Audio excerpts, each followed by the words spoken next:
जी की जय हो। परम पिता परमात्मा सारी सृष्टि के रचनहार कुल मालिक असंख्य ब्रह्मांडों के स्वामी जगत गुरु तीनों लोकों में प्रवेश करके सबका धारण पोषण करने वाले राजाधिराज आत्माधार नाथों के नाथ देवों के देव महादेव सर्वेश्वर महेश्वर मृत्युंजय अजरो अमर आदि अनादि सनातनी प्रभु जगत पिता जगदीश्वर श्री श्री 1008 की उपाधि के वास्तविक अधिकारी अकाल मूर्त शब्द स्वरूपी राम वासुदेव सर्वगतम ब्रह्म परम पूज्य प्रथम पूज्य परम संत परम पुरुष परम धनी परम दयालु सत्य कबीर हक्का कबीर अल्लाहु कबीर अल्लाहु अकबर बाखबर अल्लाह ताला जगत के तारणहार जगत के मुक्तिदाता जगत के जगन्नाथ हारे के सहारे हिंदुओं के राम मुसलमानों के अल्लाह सिखों के वाहिगुरु ईसाइयों के मसीह दया के सागर दया निधि करुणा के सागर करुणा निधि स्वयंभू परिभू संकट मोचन कष्ट हरण मंगल करण दुख भंजन अविगत कबीर निर्विकार निर्विषम परमात्मा अलय अलेख सतगुरु आदि अनादि सतगुरु असली मर्यादा पुरुषोत्तम असली राम असली कृष्ण असली घनश्याम असली मुरारी राजाओं के राजा महाराजाओं के महाराजा शहनशाहों के शहनशाह सम्राटों के सम्राट भगवानों के भगवान अल्लाहों के अल्लाह प्रभुओं के प्रभु मसीहाओं के मसीह सच्चे वाहिगुरु बाबाओं के बाबा पीरों के पीर सेठों के सेठ जगत सेठ सावड़सा सेठ सर्वगुण संपन्न अनंत कोटि कलाओं के स्वामी अनंत कोटि ब्रह्मांडों के नायक योगियों में महायोगी ध्यानियों में महाध्यानी सिद्धों में परम सिद्ध ज्ञानियों में तत्वज्ञानी परम ज्ञानी महाज्ञानी सर्वश्रेष्ठ ज्ञानी विज्ञानी युवा कबीर समर्थ कबीर असमवात अमित ओजा सच्चे रहनुमा करीम अल्लाह सुभान अल्लाह दुनिया के अंतिम पैगंबर 8 सितंबर 1951 से गांव धनाना जिला सोनीपत हरियाणा भारतवर्ष की पावन भूमि पे प्रकट रियल कल की भगवान श्री नारायण साकार हरि श्री बाबा साहेब नूर अनंत परमात्मा सच्चे दरवे सच्चे बाखबर संत श्रोमणी सतगुरु रामपाल जी परमेश्वर जी के चरण कमल में आप और हम सभी भाई बहनों का अनंत कोटि दंडवत प्रणाम। सत्साई भाई और बहनों, बहुत बड़ी दया बहुत बड़ी मेहर पूज्य गुरुदेव भगवान की परमेश्वर रामपाल जी की जिनके शुभ आशीर्वाद से विशेष आशीर्वाद से उन्हीं के सत्संगों के ऊपर बनी पवित्र पुस्तक कबीर बड़ा या कृष्ण इसके ऊपर वीडियो बनाने की श्रृंखला जारी है। इसी श्रृंखला में आज हमारा ये 13वें नंबर का वीडियो है। इस पवित्र आध्यात्मिक पुस्तक कबीर बड़ा या कृष्ण में हमें अध्यात्म को लेकर भक्ति मार्ग को लेकर शास्त्र अनुकूल सत साधना को लेकर धार्मिक अनुष्ठानों को लेकर पाखंडवाद को लेकर जंत्र मंत्र को लेकर वो तमाम जानकारियाँ प्राप्त हो रही हैं जो जानकारियाँ तत्व ज्ञान के अभाव में हमारे नादान धर्म गुरु हमें ना सतयुग में दे पाए ना त्रेता युग में दे पाए ना द्वापर में दे पाए और कलयुग तकरीबन 5000 वर्ष बीत चुका है, आज तक कोई भी आचार्य और शंकराचार्य नहीं दे पाए। अब दया हुई है सर्व ब्रह्मांडों के रचयिता परम अक्षर ब्रह्म सत्य पुरुष शब्द स्वरूपी राम कबीर परमेश्वर जी की, जो स्वयं इस घोर कलयुग में इस कलयुग की पिछली पीढ़ी में भक्ति युग में 8 सितंबर 1951 के दिन सतलोक से चलकर गति करके सशरीर आप और हम सब की चरम दृष्टि को धोखा देते हुए काल को धोखा देते हुए 8 सितंबर 1951 के दिन गांव धनाना जिला सोनीपत हरियाणा में लीलामय रूप से प्रकट हुए हैं। आज हम सब के समक्ष प्रत्यक्ष हैं, विद्वान हैं। तो भाई और बहनों, अब ये भक्ति युग शुरू हो चुका है। अगर किन्हीं आत्माओं ने वास्तव में पूर्ण मोक्ष प्राप्त करना है, इस काल के जन्म और मरण के झंझट से मुक्त होना है, 184 योनियों में जाकर जो पीड़ा हम युगों युगों से सहन कर रहे हैं, यदि उसे मुक्त होना चाहते हैं, तपतशिला के कष्ट से और नरक भोगने से यदि मुक्त होना चाहते हैं, तो आज जो सर्वणिम मौका शु अवसर हमें साक्षात विश्व की परम शक्ति कबीर देव जी ने प्रदान किया है सतगुरु रामपाल जी के रूप में आकर, ये मौका भाई और बहनों फिर आगे इनके वापस सतलोक चले जाने के बाद नसीब नहीं होगा। यानी पूर्ण मोक्ष प्राप्त करने का अवसर उसी समय तक है जब तक आप सतगुरु रामपाल जी को इस धरती पर देख रहे हैं। इनके सतलोक जाने के बाद फिर ये मौका हाथ से निकल जाएगा पूर्ण मोक्ष प्राप्ति वाला।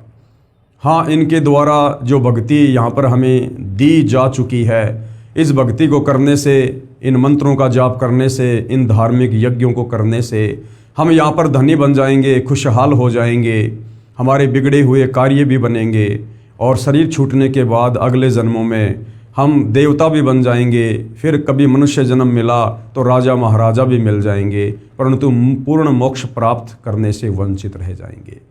तो ये जो गोल्डन चांस हमें मिला है भाई और बहनों, हमें इसका भरपूर फ़ायदा उठाना चाहिए। तो आप सतगुरु रामपाल जी के सत्संगों को सुनना प्रारंभ कीजिएगा।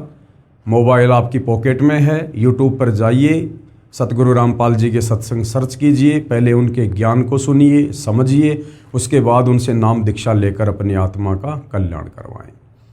तो भाई और बहनों, इस ज्ञान को समझने के लिए कि हमारे ही धर्मशास्त्रों में अध्यात्म को लेकर, भक्ति मार्ग को लेकर, आत्मज्ञान और परमात्म ज्ञान को लेकर क्या कुछ लिखा हुआ है, और ये हमारे नादान धर्म गुरु, वो चाहे किसी भी धर्म से संबंधित हैं, हमें इन्हीं धर्मशास्त्रों का हवाला देकर इनके विरुद्ध भक्ति साधना करवाते रहे और काल के मुख में झोंकते रहे। तो इसी बात को लेकर इस पवित्र पुस्तक कबीर बड़ा या कृष्ण में जो विषय चल रहा है वो है जनता की अदालत। जनता की अदालत में मुकदमा क्या है? कबीर बड़ा या कृष्ण। सुप्रीम गॉड कौन है? सर्वशक्तिमान परमात्मा कौन है? वो कुल का एक मालिक कौन है जिसने सर्व सृष्टि को रचा है, जो तीनों लोकों में प्रवेश करके सबका धारण पोषण कर रहा है। इस विषय को लेकर जनता की अदालत में मुकदमा जारी है और जनता की अदालत में जनता खुद ही जज है, क्योंकि ये कलयुग की बिचली पीढ़ी का समय है। परमेश्वर ने सबको अक्षर ज्ञान युक्त कर रखा है। सभी भाई बहन, बच्चे से लेकर बूढ़े तक शिक्षित हैं, अपनी आंखों से धर्म ग्रंथों में लिखी सच्चाई को देख सकते हैं, जान सकते हैं और निर्णय कर सकते हैं। इसलिए जनता की अदालत में जज सतगुरु रामपाल जी ने स्वयं जनता को ही चुना है और मुकदमा है कबीर बड़ा या कृष्ण। तो एक तरफ कबीर जी के जो वकील के रूप में हैं वे सतगुरु रामपाल जी हैं और दूसरी तरफ श्री कृष्ण उर्फ विष्णु जी के वकील की भूमिका में हिंदू धर्म के सर्व धर्म गुरु खड़े हुए हैं। और जो प्रश्न, जो सवाल हिंदू धर्म ग्रंथों का हवाला देते हुए हिंदू धर्म के धर्म गुरुओं ने जनता की अदालत में सतगुरु रामपाल जी से किए थे, इधर कबीर जी के वकील सतगुरु रामपाल जी उन तमाम सवालों के प्रमाणित जवाब सबूतों सहित हिंदुओं के धर्म गुरुओं को उन्हीं की आंखों के सामने और धर्म ग्रंथों से दिखा कर बता रहे हैं, जनता की अदालत में पेश कर रहे हैं। ये तमाम चीज़ें देखकर, प्रत्यक्ष प्रमाण देखकर जनता की आंखें खुल रही है कि हमारे ही धर्म ग्रंथों में शास्त्र अनुकूल साधना लिखी हुई है। कौन परमात्मा सुप्रीम है, किस परमात्मा की भक्ति पूजा करने से हमारी आत्मा का कल्याण होगा, मोक्ष होगा, काल के द्वारा लगाए गए कर्म बंधनों से मुक्ति मिलेगी, ये हमारे ही पवित्र धर्मशास्त्रों में, चारों वेदों में, गीता जी में, पुराणों में लिखा हुआ है। परंतु हमारे नादान धर्म गुरु तत्व ज्ञान के अभाव में हमें निष्कर्ष निकाल कर नहीं दे पाए। तो अब जनता अपनी आंखों से प्रत्यक्ष प्रमाण देखकर सत्य को स्वीकार कर रही है और अध्यात्म को जानने में रुचि दिखा रही है। और उसी रुचि के तहत जनता की अदालत में जनता के द्वारा कबीर जी के वकील सतगुरु रामपाल जी से कुछ प्रश्न किए जा रहे हैं और सतगुरु रामपाल जी प्रत्येक प्रश्न का शास्त्र प्रमाणित जवाब दे रहे हैं। आज जनता की अदालत में जनता कबीर जी के वकील सतगुरु रामपाल जी से क्या प्रश्न पूछ रही है? प्रश्न नंबर 10, आप पूर्ण मोक्ष किसे मानते हैं? जनता का सवाल है सतगुरु रामपाल जी से कि आप पूर्ण मुक्ति, पूर्ण मोक्ष किसे मानते हैं? क्या है वो पहचान जिससे ये समझा जाए कि ये जीव आत्मा इस काल के 21 ब्रह्मांड से पूर्णतया मोक्ष प्राप्त कर चुकी है, मुक्त हो चुकी है। अब ये जीवात्मा कभी भी जन्म और मरण के चक्कर में नहीं आएगी, लक 84 योनि में नहीं जाएगी, नरक नहीं भोगेगी, तपस्या का कष्ट नहीं भोगेगी। आप पूर्ण मोक्ष किसे मानते हैं? तो कबीर जी के वकील सतगुरु रामपाल जी ने जवाब दिया कि गीता अध्याय 15 श्लोक 4 में वर्णन है कि तत्वदर्शी संत की प्राप्ति के पश्चात तत्व ज्ञान रूपी शस्त्र से अज्ञान को काटकर अर्थात अच्छी तरह ज्ञान समझकर उसके पश्चात परमेश्वर के उस परम पद की यानी सतलोक की खोज करनी चाहिए, जहां जाने के पश्चात साधक यानी भगत फिर लौटकर संसार में कभी नहीं आते, अर्थात उनका जन्म कभी नहीं होता। जिस परमात्मा ने सर्व रचना की है यानी सारी सृष्टि को रचा है, केवल उसी की भक्ति पूजा करो। पूर्ण मोक्ष उसी को कहते हैं जिसकी प्राप्ति के पश्चात यानी जिस परमात्मा की प्राप्ति के पश्चात, जिस सतलोक में जाने के पश्चात पुनः यानी दोबारा जन्म ना हो, कहाँ, इस काल के लोक में, और जन्म मरण का चक्कर सदा के लिए समाप्त हो जाए। तो जनता की अदालत में सतगुरु रामपाल जी ने हिंदुओं की जो पवित्र पुस्तक है श्रीमद् भगवत गीता, उसी से प्रमाणित कर दिया है कि आप ही के धर्मशास्त्र में लिखा हुआ है कि पूर्ण मोक्ष किसे कहते हैं। गीता अध्याय 15 श्लोक नंबर 4, गीता ज्ञानदाता काल ब्रह्म, जो ब्रह्मा विष्णु महेश का पिता है, दुर्गा का पति है, ये खुद कह रहा है कि तत्वदर्शी संत की प्राप्ति के पश्चात यानी सबसे पहले तो आपका गुरु होना चाहिए, और गुरु भी पूर्ण होना चाहिए, और पूर्ण गुरु की पहचान भी गीता अध्याय 15 श्लोक नंबर 1 से 4 में लिखी हुई है। और पूर्ण गुरु होगा वो तत्वदर्शी संत होगा, और जो तत्वदर्शी संत होगा वो खुद कबीर भगवान होगा। यानी जब वो कबीर भगवान इस धरती पर प्रकट होता है, उसके बाद तत्वदर्शी संत की भूमिका करता है, तो वो सर्व धर्मशास्त्रों को दिखा दिखा के अपने ज्ञान को प्रमाणित करता है, सृष्टि रचना को प्रमाणित करता है। जो भक्ति साधना वो देता है, जो मंत्र वो देता है, उन मंत्रों को उन्हीं धर्मशास्त्रों से प्रमाणित करके दिखाता है। वो धर्मशास्त्र चाहे हिंदू धर्म के हो, चाहे मुसलमान धर्म के, चाहे सिख धर्म के, चाहे ईसाई धर्म के। उसके बाद उस ज्ञान को अच्छे से समझकर तत्वदर्शी संत की शरण में आकर उनके द्वारा दी भक्ति साधना को मर्यादा में रहकर आजीवन करने से फिर आपको वो अविनाशी पद प्राप्त होगा, परम पद प्राप्त होगा, शतलोक प्राप्त होगा। उस शतलोक में जाने के बाद फिर ये आत्मा कभी वापस लौटकर इस काल के 21 ब्रह्मांड में नहीं आती है, यहाँ फिर इसका पुनर्जन्म नहीं होता है। ये सदा सदा के लिए शतलोक में ही निवास करती है, और शतलोक में भी आगे के लोगों के लिए भक्ति है यदि जाना चाहे तो, अन्यथा शतलोक में जाने के पश्चात इस आत्मा को किसी प्रकार का कोई कष्ट नहीं है, कोई पीड़ा नहीं है, जन्म मरण का कोई कष्ट नहीं है, बुढ़ापे का कोई कष्ट नहीं है, ना किसी वस्तु का कोई अभाव है, ना वहाँ कोई राग द्वेष ईर्ष्या छल कपट मन मुटाव चोरी जारी निंदा चुगली घूसखोरी रिश्वतखोरी मिलावट कुछ भी नहीं है। वहाँ केवल आनंद ही आनंद है, क्योंकि शतलोक सुख का सागर है। अर्थात कहने का मतलब है तत्वदर्शी संत की शरण में आकर उनके बताए अनुसार मर्यादा में रहकर आजीवन भक्ति करने से हम इस काल के 21 ब्रह्मांड से निकलकर शतलोक चले जाएंगे, और शतलोक जाने के बाद फिर हम कभी वापस लौटकर इस काल के लोक में नहीं आएंगे। उसको कहते हैं पूर्ण मोक्ष प्राप्ति। आगे जनता की अदालत में जनता ने फिर एक सवाल किया है सतगुरु रामपाल जी से। प्रश्न नंबर 11, क्या गीता ज्ञानदाता ब्रह्म की भक्ति से पूर्ण मोक्ष संभव है? गीता ज्ञानदाता ये काल ब्रह्म है, जिसको ज्योति निरंजन कहते हैं, क्षर पुरुष कहते हैं, जिसका जिक्र गीता अध्याय 15 श्लोक नंबर 16 में है कि इस संसार में मुख्यतः 2 भगवान हैं, क्षर पुरुष और अक्षर पुरुष। तो जो क्षर पुरुष है, जो नाशवान है, ये गीता ज्ञानदाता है, जिसको काल कहते हैं, ज्योति निरंजन कहते हैं। ये ब्रह्मा विष्णु महेश के पूज्य पिताजी हैं, और ये दुर्गा का पति है, जिसने महाभारत के समय श्री कृष्ण जी के शरीर में प्रवेश करके और गीता जी का ज्ञान बोला था। तो इस गीता ज्ञानदाता काल ब्रह्म के विषय में जनता की अदालत में जनता पूछ रही है कबीर जी के वकील सतगुरु रामपाल जी से, क्या गीता ज्ञानदाता इस ब्रह्म की भक्ति से पूर्ण मोक्ष संभव है? तो उत्तर सतगुरु रामपाल जी दे रहे हैं कि बिल्कुल भी नहीं है। मोक्ष तो मिलेगा, लेकिन कहां तक का मिलेगा?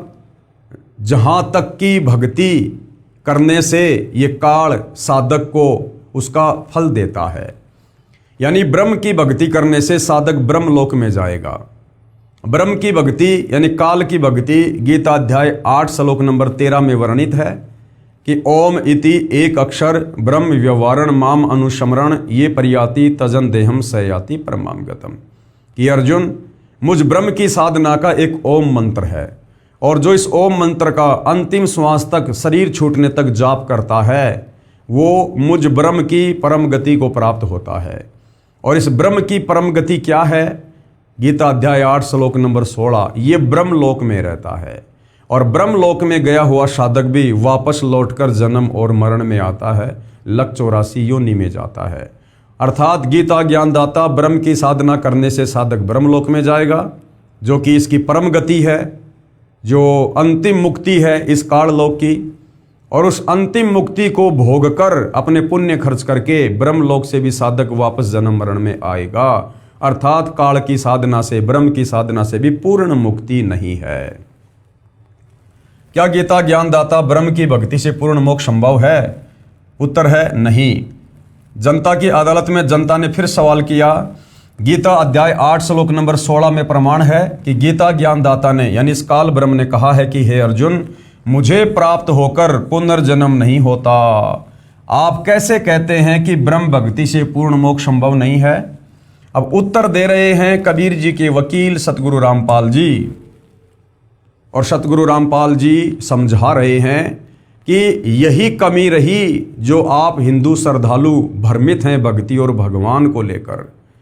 तत्व ज्ञान के अभाव में हमारे धर्म गुरुओं ने, गीता के अनुवादकों ने गीता जी के श्लोकों के अर्थों का अनर्थ कर दिया, क्योंकि ये ब्रह्म से ऊपर किसी को परमात्मा नहीं जानते थे, नहीं मानते थे। और जहां जहां इस ब्रह्म ने अपने से अन्य उस परमेश्वर की, सुप्रीम गॉड की, परम अक्षर ब्रह्म की शरण में जाने को कहा है, वहां वहां इन गीता अनुवादकों की बुद्धि स्लिप हो गई। इन्होंने सोचा कि ब्रह्म से ऊपर तो कोई परमात्मा है ही नहीं, फिर ये ब्रह्म अपने से अन्य किसी और की शरण में जाने को क्यों कह रहा है। तो घुमा फिराकर इन्होंने अर्थों का अनर्थ करके और इस ब्रह्म के ऊपर ही टोपी पहना दी कि वो खुद अपने लिए ही कह रहा है। तो सतगुरु रामपाल जी अब इस गीता अध्याय 8 श्लोक नंबर 16 का आपको सही से अनुवाद करके बताएंगे, समझाएंगे, और आपको श्री मद देवी भागवत यानी महापुराण, देवी पुराण से आपको प्रमाणित करके बताएंगे कि ब्रह्म साधना से जन्म और मरण है या नहीं है, ब्रह्म साधना से जीव मुक्त होता है या नहीं होता है। तो जनता ने सवाल किया, गीता अध्याय 8 श्लोक 16 में प्रमाण है कि गीता ज्ञानदाता ने कहा है कि हे अर्जुन, मुझे प्राप्त होकर यानी मेरे ब्रह्मलोक में जाकर पुनर्जन्म नहीं होता। आप कैसे कहते हैं कि ब्रह्म भक्ति से पूर्ण मोक्ष संभव नहीं है? तो उत्तर दिया है सतगुरु रामपाल जी ने। श्री देवी महापुराण सचित्र मोटा टाइप केवल हिंदी, और ये गीता प्रेस गोरखपुर से प्रकाशित है। इसके 7वें स्कंद के अध्याय 36 में प्रमाण है कि श्री देवी ने राजा हिमालय को उपदेश देते हुए, ये राजा हिमालय ये कोई हिमालय पहाड़ नहीं है, ये हिमालय नाम का राजा देवी दुर्गा का परम भगत था। राजा हिमालय को उपदेश देते हुए कहा है कि हे राजन, अन्य सब बातों को छोड़कर, मेरी भक्ति भी छोड़कर केवल एक ओम नाम का जाप कर। राजा हिमालय ने कहा कि हे देवी, हे माता, मुझे मोक्ष चाहिए, क्योंकि राजा के पास में धन बहुत होता है, लेकिन उस धन से भी उसको संतुष्टि नहीं होती है। तो राजा हिमालय ने, जो कि देवी का पुजारी था, उसने कहा कि माता, मुझे वो विधि बताओ जिससे मेरा पूर्ण मोक्ष हो जाए। तो दुर्गा ने क्या कहा कि अन्य सब बातों को छोड़कर, यानी और सारी पूजा पाठ को छोड़कर, ये देवी देवता, भैरव भूत, हनुमान, ब्रह्मा विष्णु महेश, यहाँ तक कि देवी दुर्गा राजा हिमालय को कह रही कि मेरी भक्ति भी छोड़ दे, और सब बातों को छोड़कर, यानी और सब की पूजा छोड़कर, अन्य सब बातों को छोड़कर, मेरी भक्ति भी छोड़कर केवल एक ओम नाम का जाप कर। ब्रह्म प्राप्ति का यही एक मंत्र है, क्योंकि ओम ये ब्रह्म का मंत्र है। इससे संसार के उस पार जो ब्रह्म है उसको पा जाओगे, यानी तुम काल को प्राप्त हो जाओगे, तुम्हारा कल्याण हो। वह ब्रह्म यानी वो काल ब्रह्म लोक रूपी दिव्य आकाश में रहता है, यानी 21 ब्रह्मांड में सबसे ऊपर रहता है। पेश है श्री देवी भागवत यानी देवी पुराण के 7वें स्कंद के अध्याय 36 से संबंधित प्रकरण की फोटोकॉपी। तो जनता की अदालत में सतगुरु रामपाल जी के द्वारा अब जनता के सामने श्री देवी महापुराण का 7वें स्कंद का ये जो पृष्ठ है ये दिखाया जा रहा है, ताकि भगत समाज को, हिंदू समाज को विश्वास हो कि वास्तव में जो ब्रह्म साधना है, चारों वेद और गीता जी में जो सर्वश्रेष्ठ साधना है ब्रह्म साधना, इस ब्रह्म साधना को करने से भी साधक जन्म और मरण में ही रहता है। देवी के द्वारा हिमालय को ज्ञान उपदेश और ब्रह्म स्वरूप का वर्णन। अब ये देवी दुर्गा क्या कह रही है? श्री देवी जी कहने लगी, हे पर्वतराज, इस प्रकार योग युक्त होकर मुझ ब्रह्म स्वरूपा देवी का ध्यान करो, और ये ध्यान आसन पर भली भांति बैठकर अहेतुकी भक्ति के साथ करना चाहिए। पहले तो देवी दुर्गा राजा हिमालय को अपनी भक्ति साधना के विषय में बता रही है कि यदि मुझ देवी को प्रसन्न करना है, मेरे स्तर का लाभ प्राप्त करना है, तो किस प्रकार से मेरी भक्ति करनी चाहिए। लेकिन हिमालय ने कहा कि मुझे तो पूर्ण मोक्ष चाहिए, जन्म और मरण से छुटकारा चाहिए। उसके बाद देवी ने फिर उसको ब्रह्म भक्ति के बारे में बताया। उस ब्रह्म का क्या स्वरूप है, यानी उस काल का क्या स्वरूप है, यह बतलाया जाता है। जो प्रकाश स्वरूप सबके अत्यंत समीप में स्थित हृदय रूप गुहा में स्थित होने के कारण गुहाचर नाम से प्रसिद्ध और महान पद अर्थात परम प्राप्य है। जितने भी चेष्टा करने वाले, श्वास लेने वाले, आँखों को खोलने मूंदने वाले प्राणी हैं, सब उस ब्रह्म में ही समर्पित हैं, उसी में स्थित हैं। सत असत सब कुछ वही है, वही सबके द्वारा वर्ण करने योग्य सर्वोत्कृष्ट है। वह समस्त प्रजा के ज्ञान से परे है कि उस ब्रह्म के बारे में 21 ब्रह्मांड का कोई भी प्राणी नहीं जानता है कि वो ब्रह्म कौन है, कैसा दिखाई देता है। तो दुर्गा कह रही है वह समस्त प्रजा यानी 21 ब्रह्मांड में जितने भी प्राणी हैं उन सब के ज्ञान यानी उन सब की बुद्धि से परे है, अर्थात किसी की बुद्धि में आने वाला नहीं है, क्योंकि वो गुप्त रहता है, साकार है लेकिन अपने आप को निराकार साबित करवा रखा है, उसको श्राप लगा हुआ है, इसलिए वो अपने ओरिजिनल ब्रह्म रूप में, काल रूप में किसी को दर्शन नहीं देता। यह तुम जानो जो परम प्रकाश रूप है, जो सूक्ष्म से भी अत्यंत सूक्ष्म है, जिसमें संपूर्ण लोक और उन लोकों में निवास करने वाले प्राणी स्थित हैं, वही यह अक्षर ब्रह्म है। अब जानकारी देनी चाहिए ब्रह्म की, लेकिन बीच बीच में दुर्गा करिए अक्षर ब्रह्म है।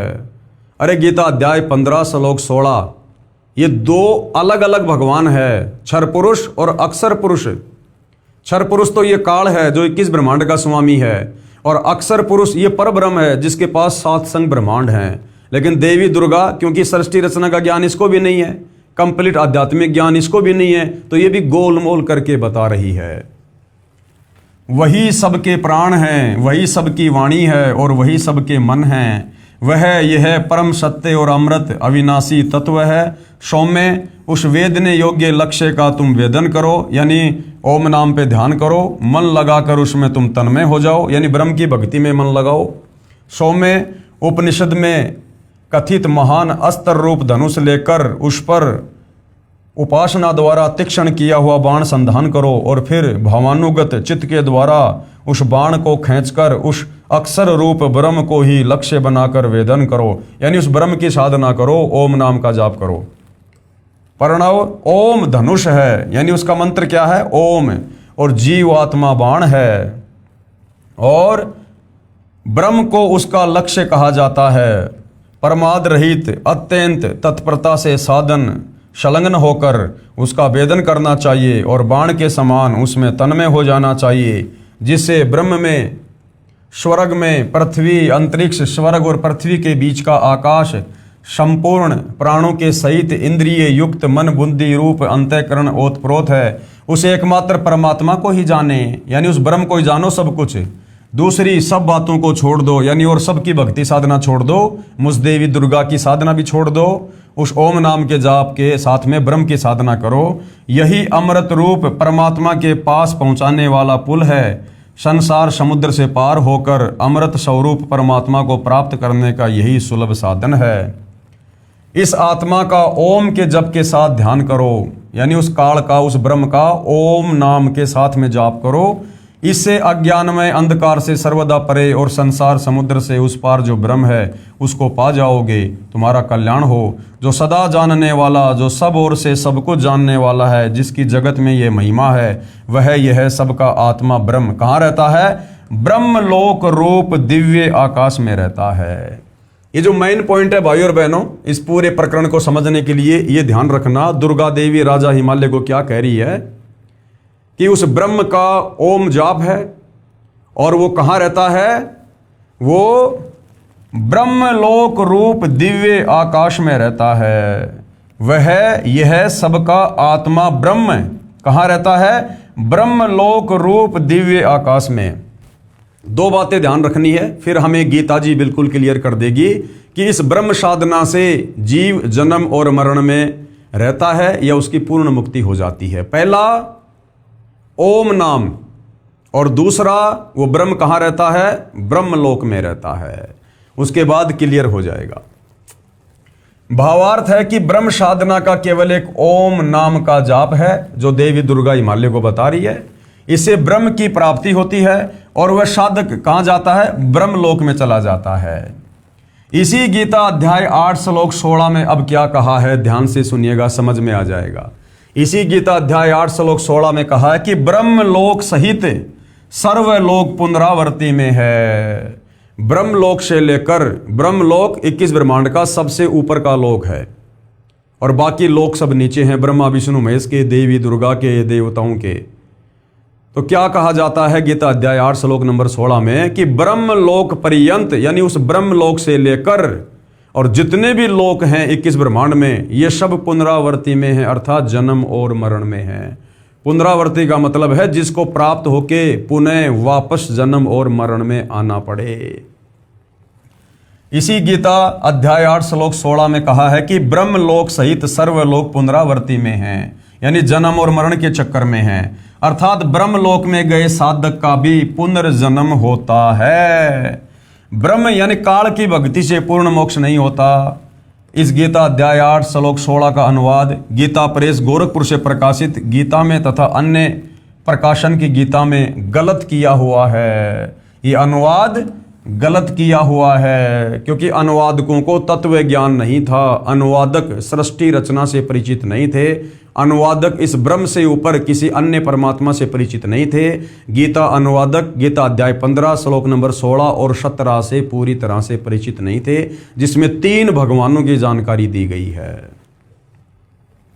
ये देखिएगा, आप लोगों के सामने है, पेश है फोटोकॉपी गीता अध्याय 8 श्लोक 16 की।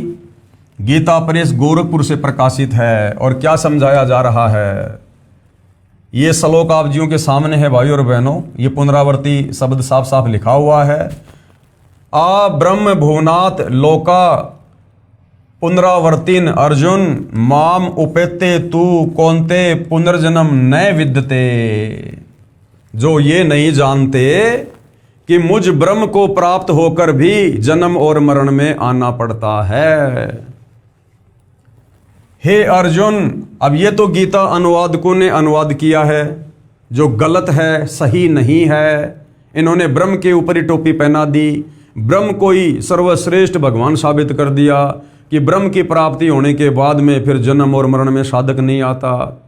जबकि वास्तव में श्लोक क्या कह रहा है, मूल संस्कृत हमें क्या समझा रही है। देखो, मूल संस्कृत में कोई चेंजमेंट नहीं कर सकता, अनुवाद अपने अपने तरीके से कर सकते हैं। तो अब मूल संस्कृत का अनुवाद कि ये गीता अध्याय 8 श्लोक 16 वास्तव में कह क्या रहा है, वो फिर सतगुरु रामपाल जी ने समझाया है आगे। तो ये गीता अनुवादकों के द्वारा किया गया अर्थ है जो गलत है। हे अर्जुन, ब्रह्मलोक पर्यंत सब लोक पुनरावर्ती में है, यानी ब्रह्मलोक से लेकर नीचे के सभी लोग पुनरावर्ती में हैं, जन्म और मरण में है, उत्पत्ति और प्रलय में है।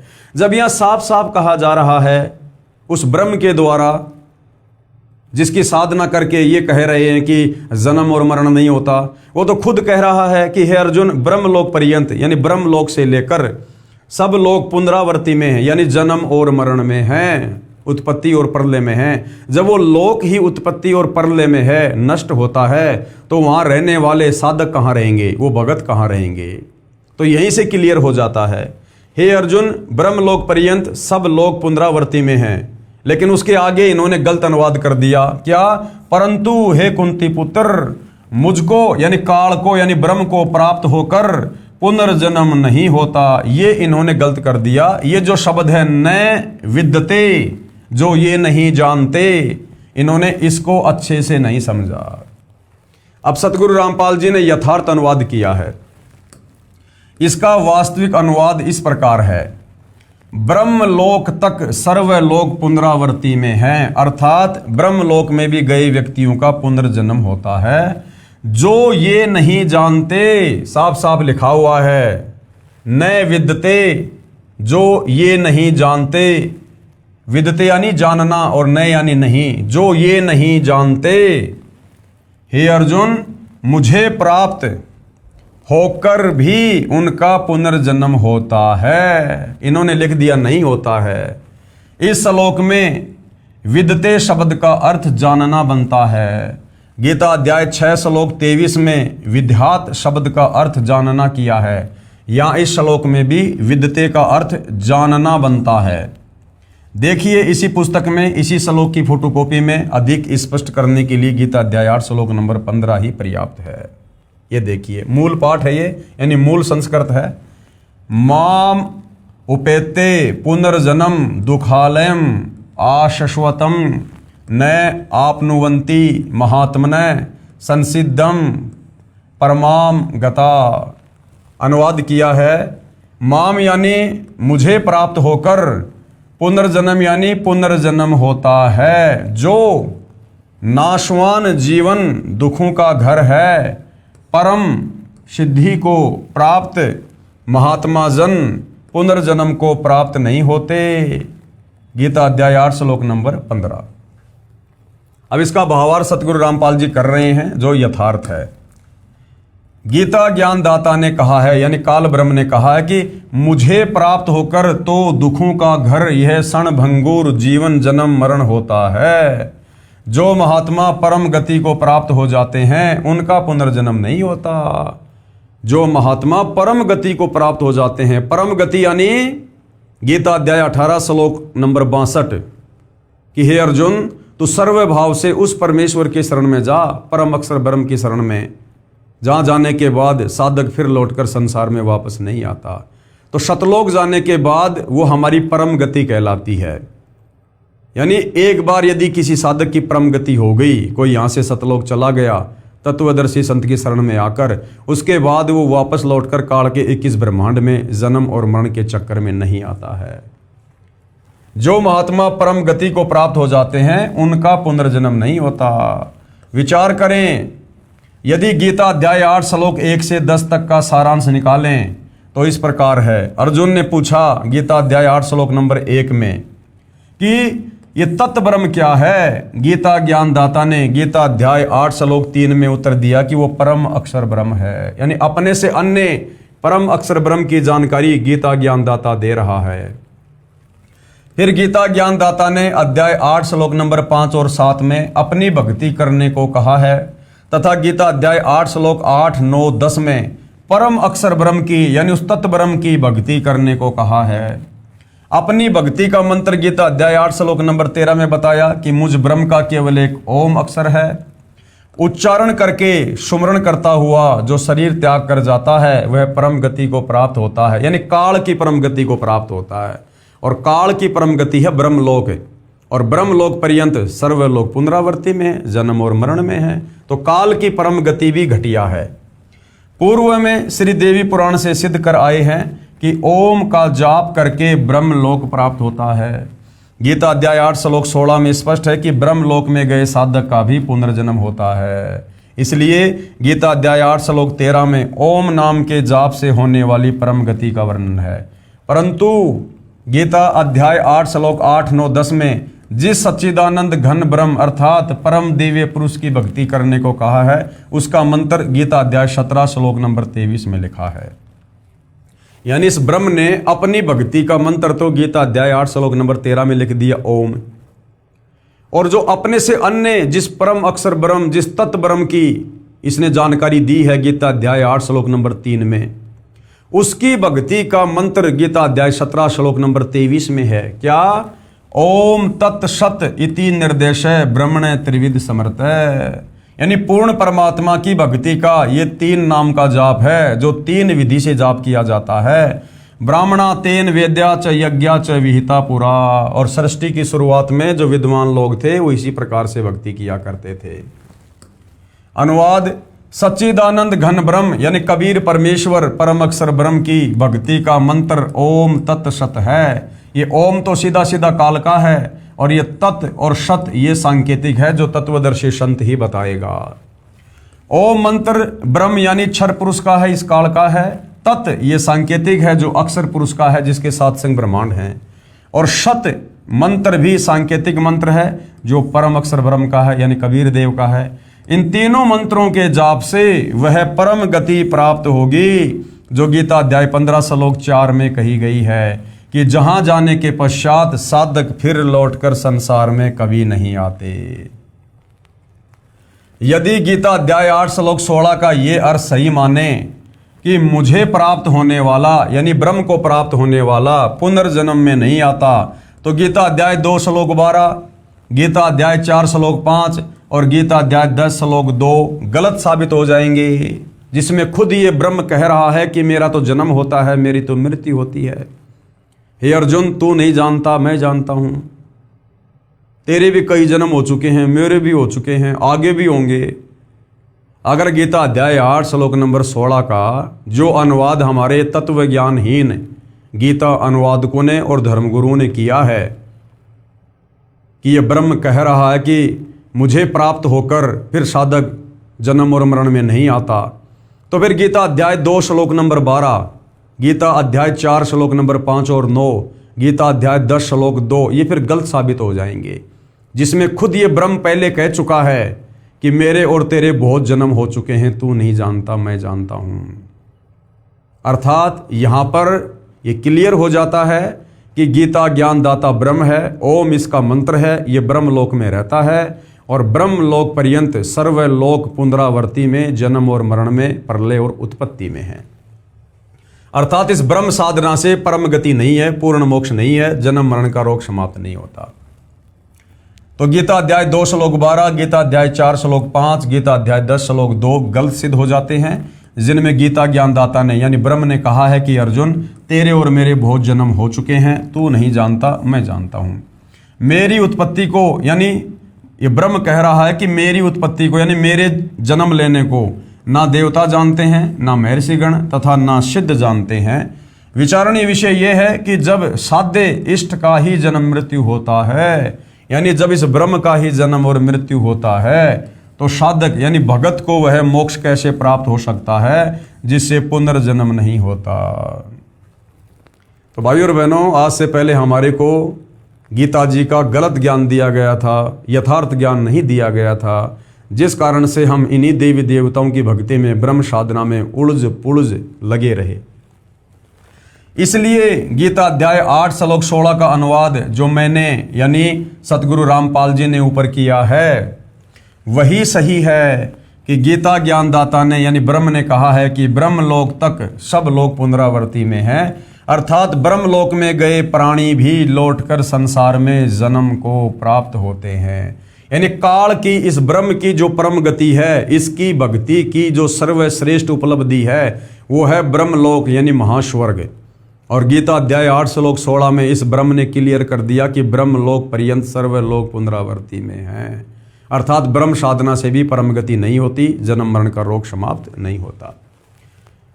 जो ये नहीं जानते वे मेरी भक्ति करके भी पुनर्जन्म को प्राप्त होते हैं। जो साधक ये नहीं जानते कि मैं ब्रह्म हूं, मैं ब्रह्म लोक में रहता हूं और मेरे लोक में जाने के बाद भी जन्म और मरण होता है, जो ये नहीं जानते वो जन्म और मरण में ही रहते हैं।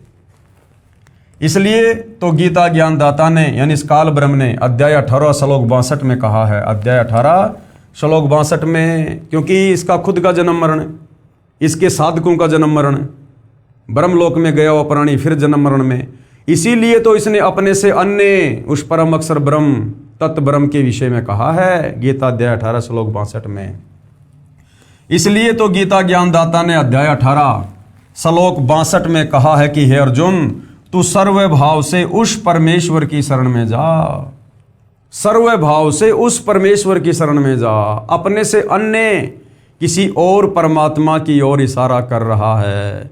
अगर ये खुद ही सर्वेश्वर होता, महेश्वर होता है, अगर ये अविनाशी होता, अजन्मा होता, और यदि इसी की भक्ति से परम गति प्राप्त होनी होती, तो अपने से अन्य उस परम अक्षर ब्रह्म सर्वश्रेष्ठ परमात्मा की शरण में जाने के लिए अर्जुन को भला क्यों कहेगा। इसीलिए तो गीता ज्ञानदाता ने यानी ब्रह्म ने अध्याय 18 श्लोक 62 में कहा है कि हे अर्जुन, तू सर्व भाव से, सर्व भाव यानी और सब भक्ति छोड़ दे, मुझ ब्रह्म साधना को भी छोड़ दे। तू सर्व भाव से उस परमेश्वर की शरण में जा। उस परमेश्वर की कृपा से ही तू परम शांति यानी परम गति तथा सनातन परम धाम अर्थात सतलोक को प्राप्त होगा। यही प्रमाण गीता अध्याय 15 श्लोक 4 में भी है कि तत्वदर्शी संत से तत्व ज्ञान प्राप्त करके उस तत्व ज्ञान रूपी शस्त्र से अज्ञान को काटकर, यानी जो तत्वदर्शी संत तुझे तत्व ज्ञान देगा, सत्संग सुनाएगा, उन सत्संगों को सुनकर मुझ काल के द्वारा 21 ब्रह्मांड में सदियों से जो अज्ञान फैलाया जा चुका है, उस अज्ञान को काटकर फिर तू सतलोक जाने की तैयारी कर। यही प्रमाण गीता अध्याय 15 श्लोक 4 में है कि तत्वदर्शी संत से तत्व ज्ञान प्राप्त करके यानी उसके सत्संग सुन के और उस तत्व ज्ञान रूपी शस्त्र से यानी भक्ति साधना से अज्ञान को काटकर, जो अज्ञान इस काल में फैला रखा है यहाँ पर अपने ऋषियों के द्वारा, इन गीता अनुवादकों के द्वारा, साधु संतों के द्वारा, उसके पश्चात परमेश्वर के उस परम पद की खोज करनी चाहिए, जहां जाने के पश्चात साधक फिर लौटकर संसार में कभी नहीं आते। जिस परमेश्वर से यानी कबीर परमेश्वर से, परम अक्षर ब्रह्म से, तत्व ब्रह्म से, गीता ज्ञानदाता से अन्य जो परमात्मा है, जिस परमेश्वर से संसार रूपी वृक्ष की प्रवृत्ति विस्तार को प्राप्त हुई है, अर्थात जिसने सारी सृष्टि को रचा है, अर्थात जिस परमेश्वर ने संसार की रचना की है, गीता ज्ञानदाता ने कहा है कि केवल उसी की भक्ति कर, सर्व का उसी से कल्याण संभव है।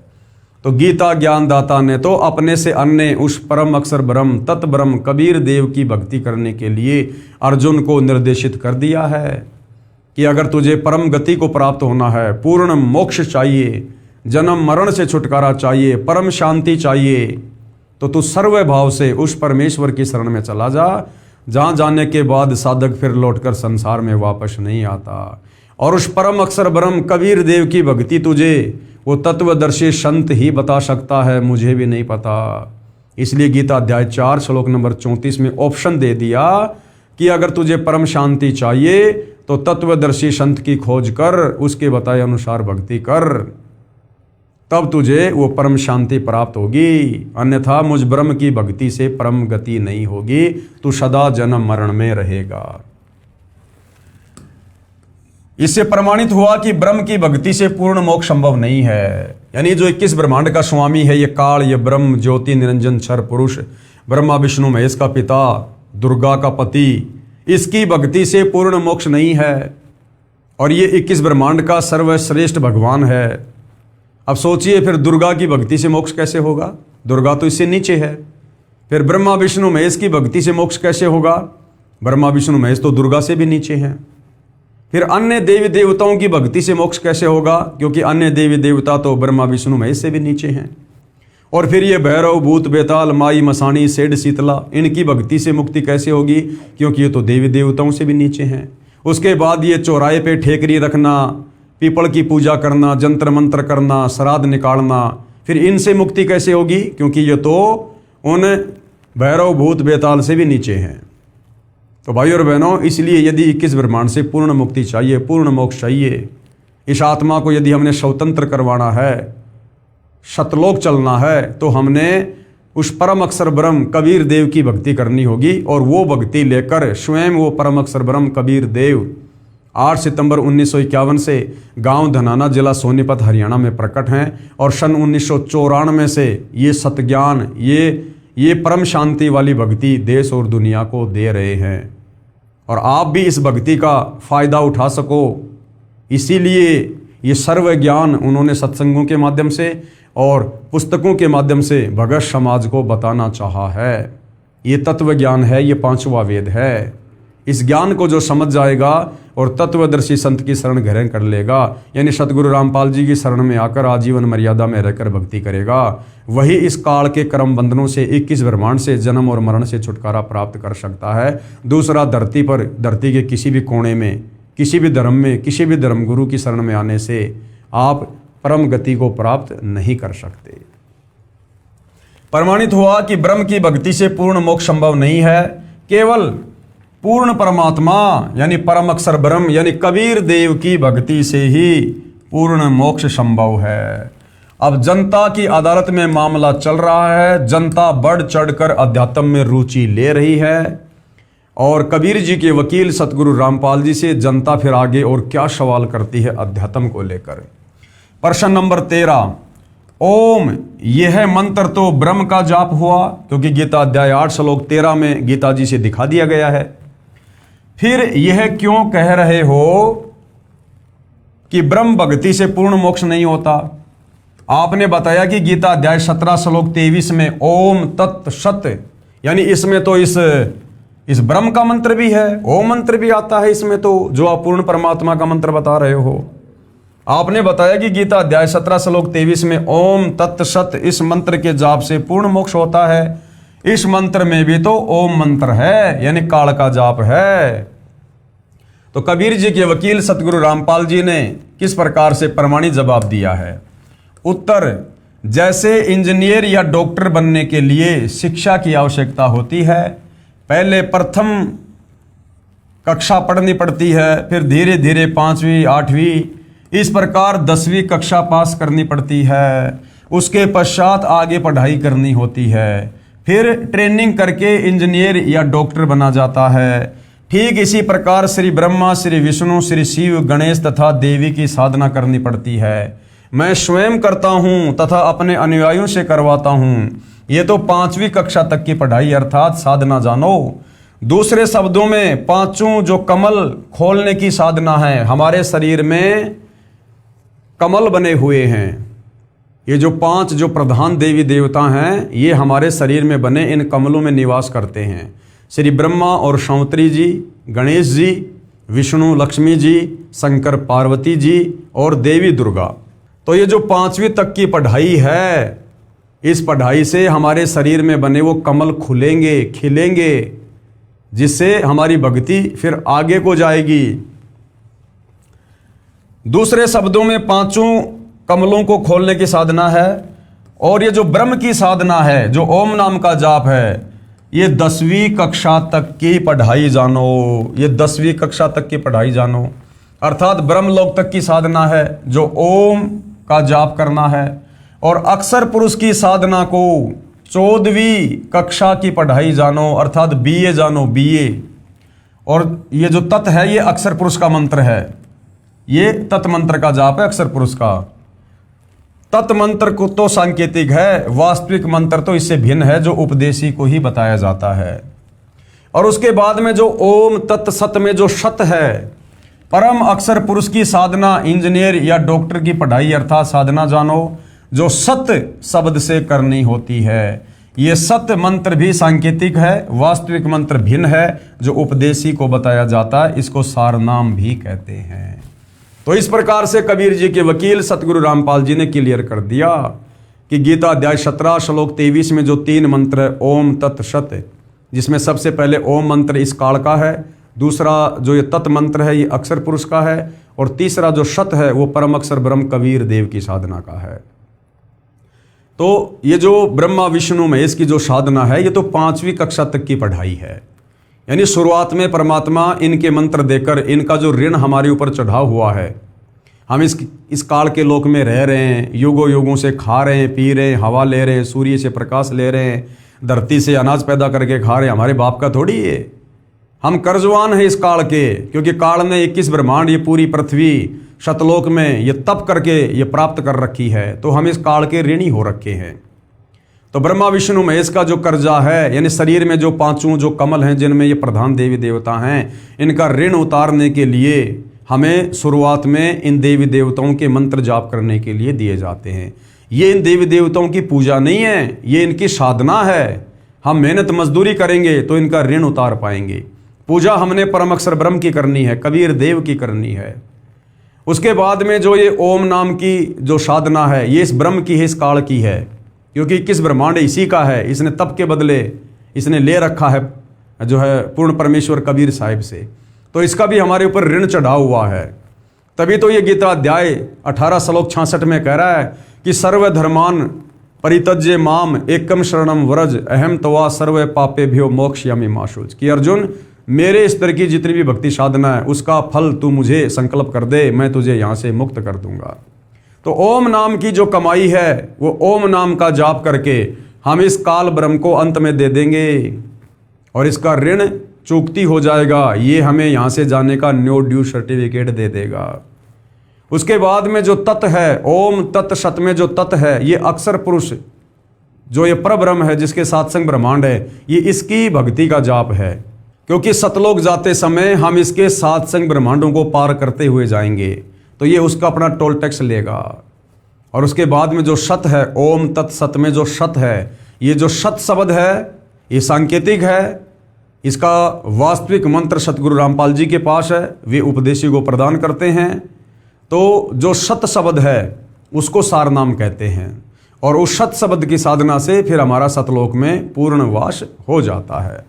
तो इस प्रकार से सतगुरु रामपाल जी ने बताया कि सार नाम के मंत्र में यानी परम अक्षर ब्रह्म की साधना में ओम मंत्र साथ में क्यों जाप किया जाता है, क्योंकि जब तक हम इस काल के लोक में रहेंगे, भक्ति साधना करेंगे, तो ओम नाम का जाप करने से इसका कोई ऋण हमारे ऊपर नहीं चढ़ेगा और अंत समय में आसानी से ये हमें यहाँ से बाहर जाने का रास्ता दे देगा। इसलिए अकेले ब्रह्म के नाम ओम से पूर्ण मोक्ष प्राप्त नहीं हो सकता। ओम नाम का जाप ब्रह्म का है, इसकी साधना से ब्रह्म लोक प्राप्त होता है, जिसके विषय में गीता अध्याय 8 श्लोक 16 में कहा है कि ब्रह्म लोक में गए साधक भी पुनर्जन्म को प्राप्त होते हैं, अर्थात जन्म और मरण में है। पुनर्जन्म है तो पूर्ण मोक्ष नहीं हुआ। जो गीता अध्याय 15 श्लोक 4 में कहा है कि परमात्मा के उस परम पद की खोज करनी चाहिए जहां जाने के बाद साधक यानी भगत कभी लौटकर पुनर्जन्म में नहीं आता। वह पूर्ण मोक्ष पूर्ण गुरु से शास्त्र अनुकूल भक्ति प्राप्त करके ही संभव है, और वर्तमान में वो पूर्ण गुरु तत्वदर्शी संत धरती पर सतगुरु रामपाल जी हैं। इनके अलावा ये गीता अध्याय 17 श्लोक 23 में जो पूर्ण ब्रह्म परमेश्वर की भक्ति का मंत्र है ओम तत्सत, इसको देने का अधिकारी गुरु नहीं है। यदि आप मनमुखी होकर इन मंत्रों का जाप करोगे तो भी आप मोक्ष प्राप्त नहीं कर पाओगे। विश्व में वर्तमान में मेरे यानी सतगुरु रामपाल जी के अतिरिक्त किसी के पास नहीं है। जो ओम तत्सत का सुमरण करते हैं वे ब्रह्मलोक में ओम नाम का प्रतिफल ही प्राप्त करते हैं। जो व्यक्ति मनमुखी रूप से गीता अध्याय 17 श्लोक 23 को पढ़कर ओम तत्सत इस प्रकार का जाप करते हैं, वो पूर्ण मोक्ष प्राप्त नहीं कर पाते। वो ओम तत्सत में केवल ओम नाम की भक्ति का ही फायदा उठा पाएंगे, और ओम नाम से वो कहाँ जाएंगे? ब्रह्मलोक में। और ब्रह्मलोक में जाने के बाद साधक फिर लौटकर जन्म और मरण में। तो ओम तत् सत, ये तत् और सत ये सांकेतिक शब्द हैं। वास्तविक मंत्र इनके पीछे क्या हैं वो तत्वदर्शी संत ही बताएगा, यानी सतगुरु रामपाल जी ही बताते हैं। इसके सुमरण की जो कमाई है वो ब्रह्म को दे देते हैं, जिसके बदले में ये काल ब्रह्म साधक को पाप मुक्त कर देता है। अब जनता की अदालत में जनता अध्यात्म को लेकर रुचि दिखा रही है, क्योंकि कबीर जी के वकील सतगुरु रामपाल जी के द्वारा जनता की अदालत में दूसरी तरफ जो श्री कृष्ण और विष्णु जी के वकील सर्व हिंदू धर्मगुरु खड़े हुए हैं, उन सबके सामने गीता जी से ही प्रमाणित कर रहे हैं। तो जनता की रुचि अध्यात्म को लेकर बढ़ रही है और जनता आगे से आगे आत्म कल्याण की दृष्टि से प्रश्न कर रही है। तो अगला प्रश्न क्या है? प्रश्न नंबर 14, परमात्मा एक है या अनेक है, और किस प्रभु की भक्ति करें? कि अब हमें यह बताओ कि भगवान एक हैं, दो हैं, तीन हैं, चार हैं, क्योंकि गीता जी में तो बहुत सारे भगवान हो गए। गीता अध्याय 15 श्लोक 16 में 2 भगवान हैं, क्षर पुरुष और अक्षर पुरुष। फिर गीता अध्याय 15 श्लोक नंबर 17 में कहा कि इनसे भी उत्तम परमेश्वर तो कोई और ही है, जो तीनों लोकों में प्रवेश करके सबका धरण पोषण करता है, वही वास्तव में अविनाशी है। तो जनता कह रही है कि हमें ये क्लियर करके बताओ कि हमारे धर्मशास्त्रों में भगवान एक हैं या अनेक हैं, और हमने किस भगवान की पूजा करनी चाहिए जिससे हमें परम गति मिले, हमें परम शांति मिले, जन्म मरण हमारा खत्म हो। तो सतगुरु रामपाल जी क्या कह रहे हैं? उत्तर, कुल का मालिक एक है और उसी की भक्ति करो। संत गरीबदास जी ने कहा है, भजन करो उस रब का जो दाता है कुल सब का। यानी उस परमेश्वर का भजन करो जो पूरे संसार का मालिक है, जो कुल का मालिक है, सबका जनक है। संत गरीबदास जी के ग्रंथ से राग आश्वरी शब्द नंबर 66 में बताया है, भजन करो उस रब का जो दाता है कुल सब का। भजन करो उस रब का जो दाता है कुल सब का। बिना भजन भय मिटे न जम का। जम कौन? ये काल, ये ब्रह्म जो हमें यहाँ जन्म मरण में रखता है। कहते हैं उस पूर्ण परमेश्वर के भजन बिना, उसकी भक्ति बिना काल का भय समाप्त नहीं हो सकता। बिना भजन भय मिटे न यम का, समझ बूझ रे भाई। सतगुरु नाम दान जिन दीन्या, या संतों ठहराई। और सतगुरु ने जिनको नाम उपदेश दे दिया और जिन्होंने सतगुरु को समझकर परमेश्वर मानकर मर्यादा में रहकर भक्ति की, उनको फिर परमेश्वर ने सतलोक भेज दिया। कबीर नाम कर्ता का, उस परमेश्वर का क्या नाम है? कबीर। कबीर नाम कर्ता का, कल्प करे दिल देवा। सुमरण करे सुरत से लापे, पावे हरिपद सेवा। आसन बंद पवन पद परचे, नाभि नाम जगावे। त्रिकुटी कमल में पदम झलके, जासे ध्यान लगावे। सब सुख भुगता जीवत मुक्ता, दुखदारी दर दूरी। ज्ञान ध्यान गलतान हरि पद, जो कुरंग कस्तूरी। गज मोती हस्ती के मस्तिक, उन्मुन रहे दीवाना। खाए न पीवे मंगल घूमे, आठ बकत गलताना। यानी उस कबीर परमेश्वर परम अक्षर ब्रह्म की भक्ति मिलने के बाद, उसके बाद में ये जीव आत्मा इतनी मगन हो जाती है, ये इतनी मुस्ताक हो जाती है कि फिर इसे उस परमेश्वर के अलावा, सतलोक के अलावा कुछ भी नहीं सूझता है। ऐसे तत्पद के अधिकारी, पलख अलख से जोरे। तन मन धन सब अर्पण कर ही, नेक न माथा मोरे। बिन ही रसना नाम चलत है, निर्वाणी से नेहा। गरीबदास भोडल में दीपक, छानी नहीं सनेहा। इसका सरलार्थ किया है पूज्य गुरुदेव भगवान ने। सरलार्थ, हे मानव, उस रब यानी परमेश्वर की भक्ति करो जो सबका दाता यानी धारण पोषण करने वाला है। भजन करो उस रब का जो दाता है कुल सबका, जो सबका मालिक है। हे भाई, विचार कर, संतों से ज्ञान समझ। भक्ति के बिना जम यानी काल का भय नहीं मिटेगा। संतों ने ये निष्कर्ष निकाला है कि सतगुरु दीक्षा में नामदान करे तो मोक्ष मिलता है।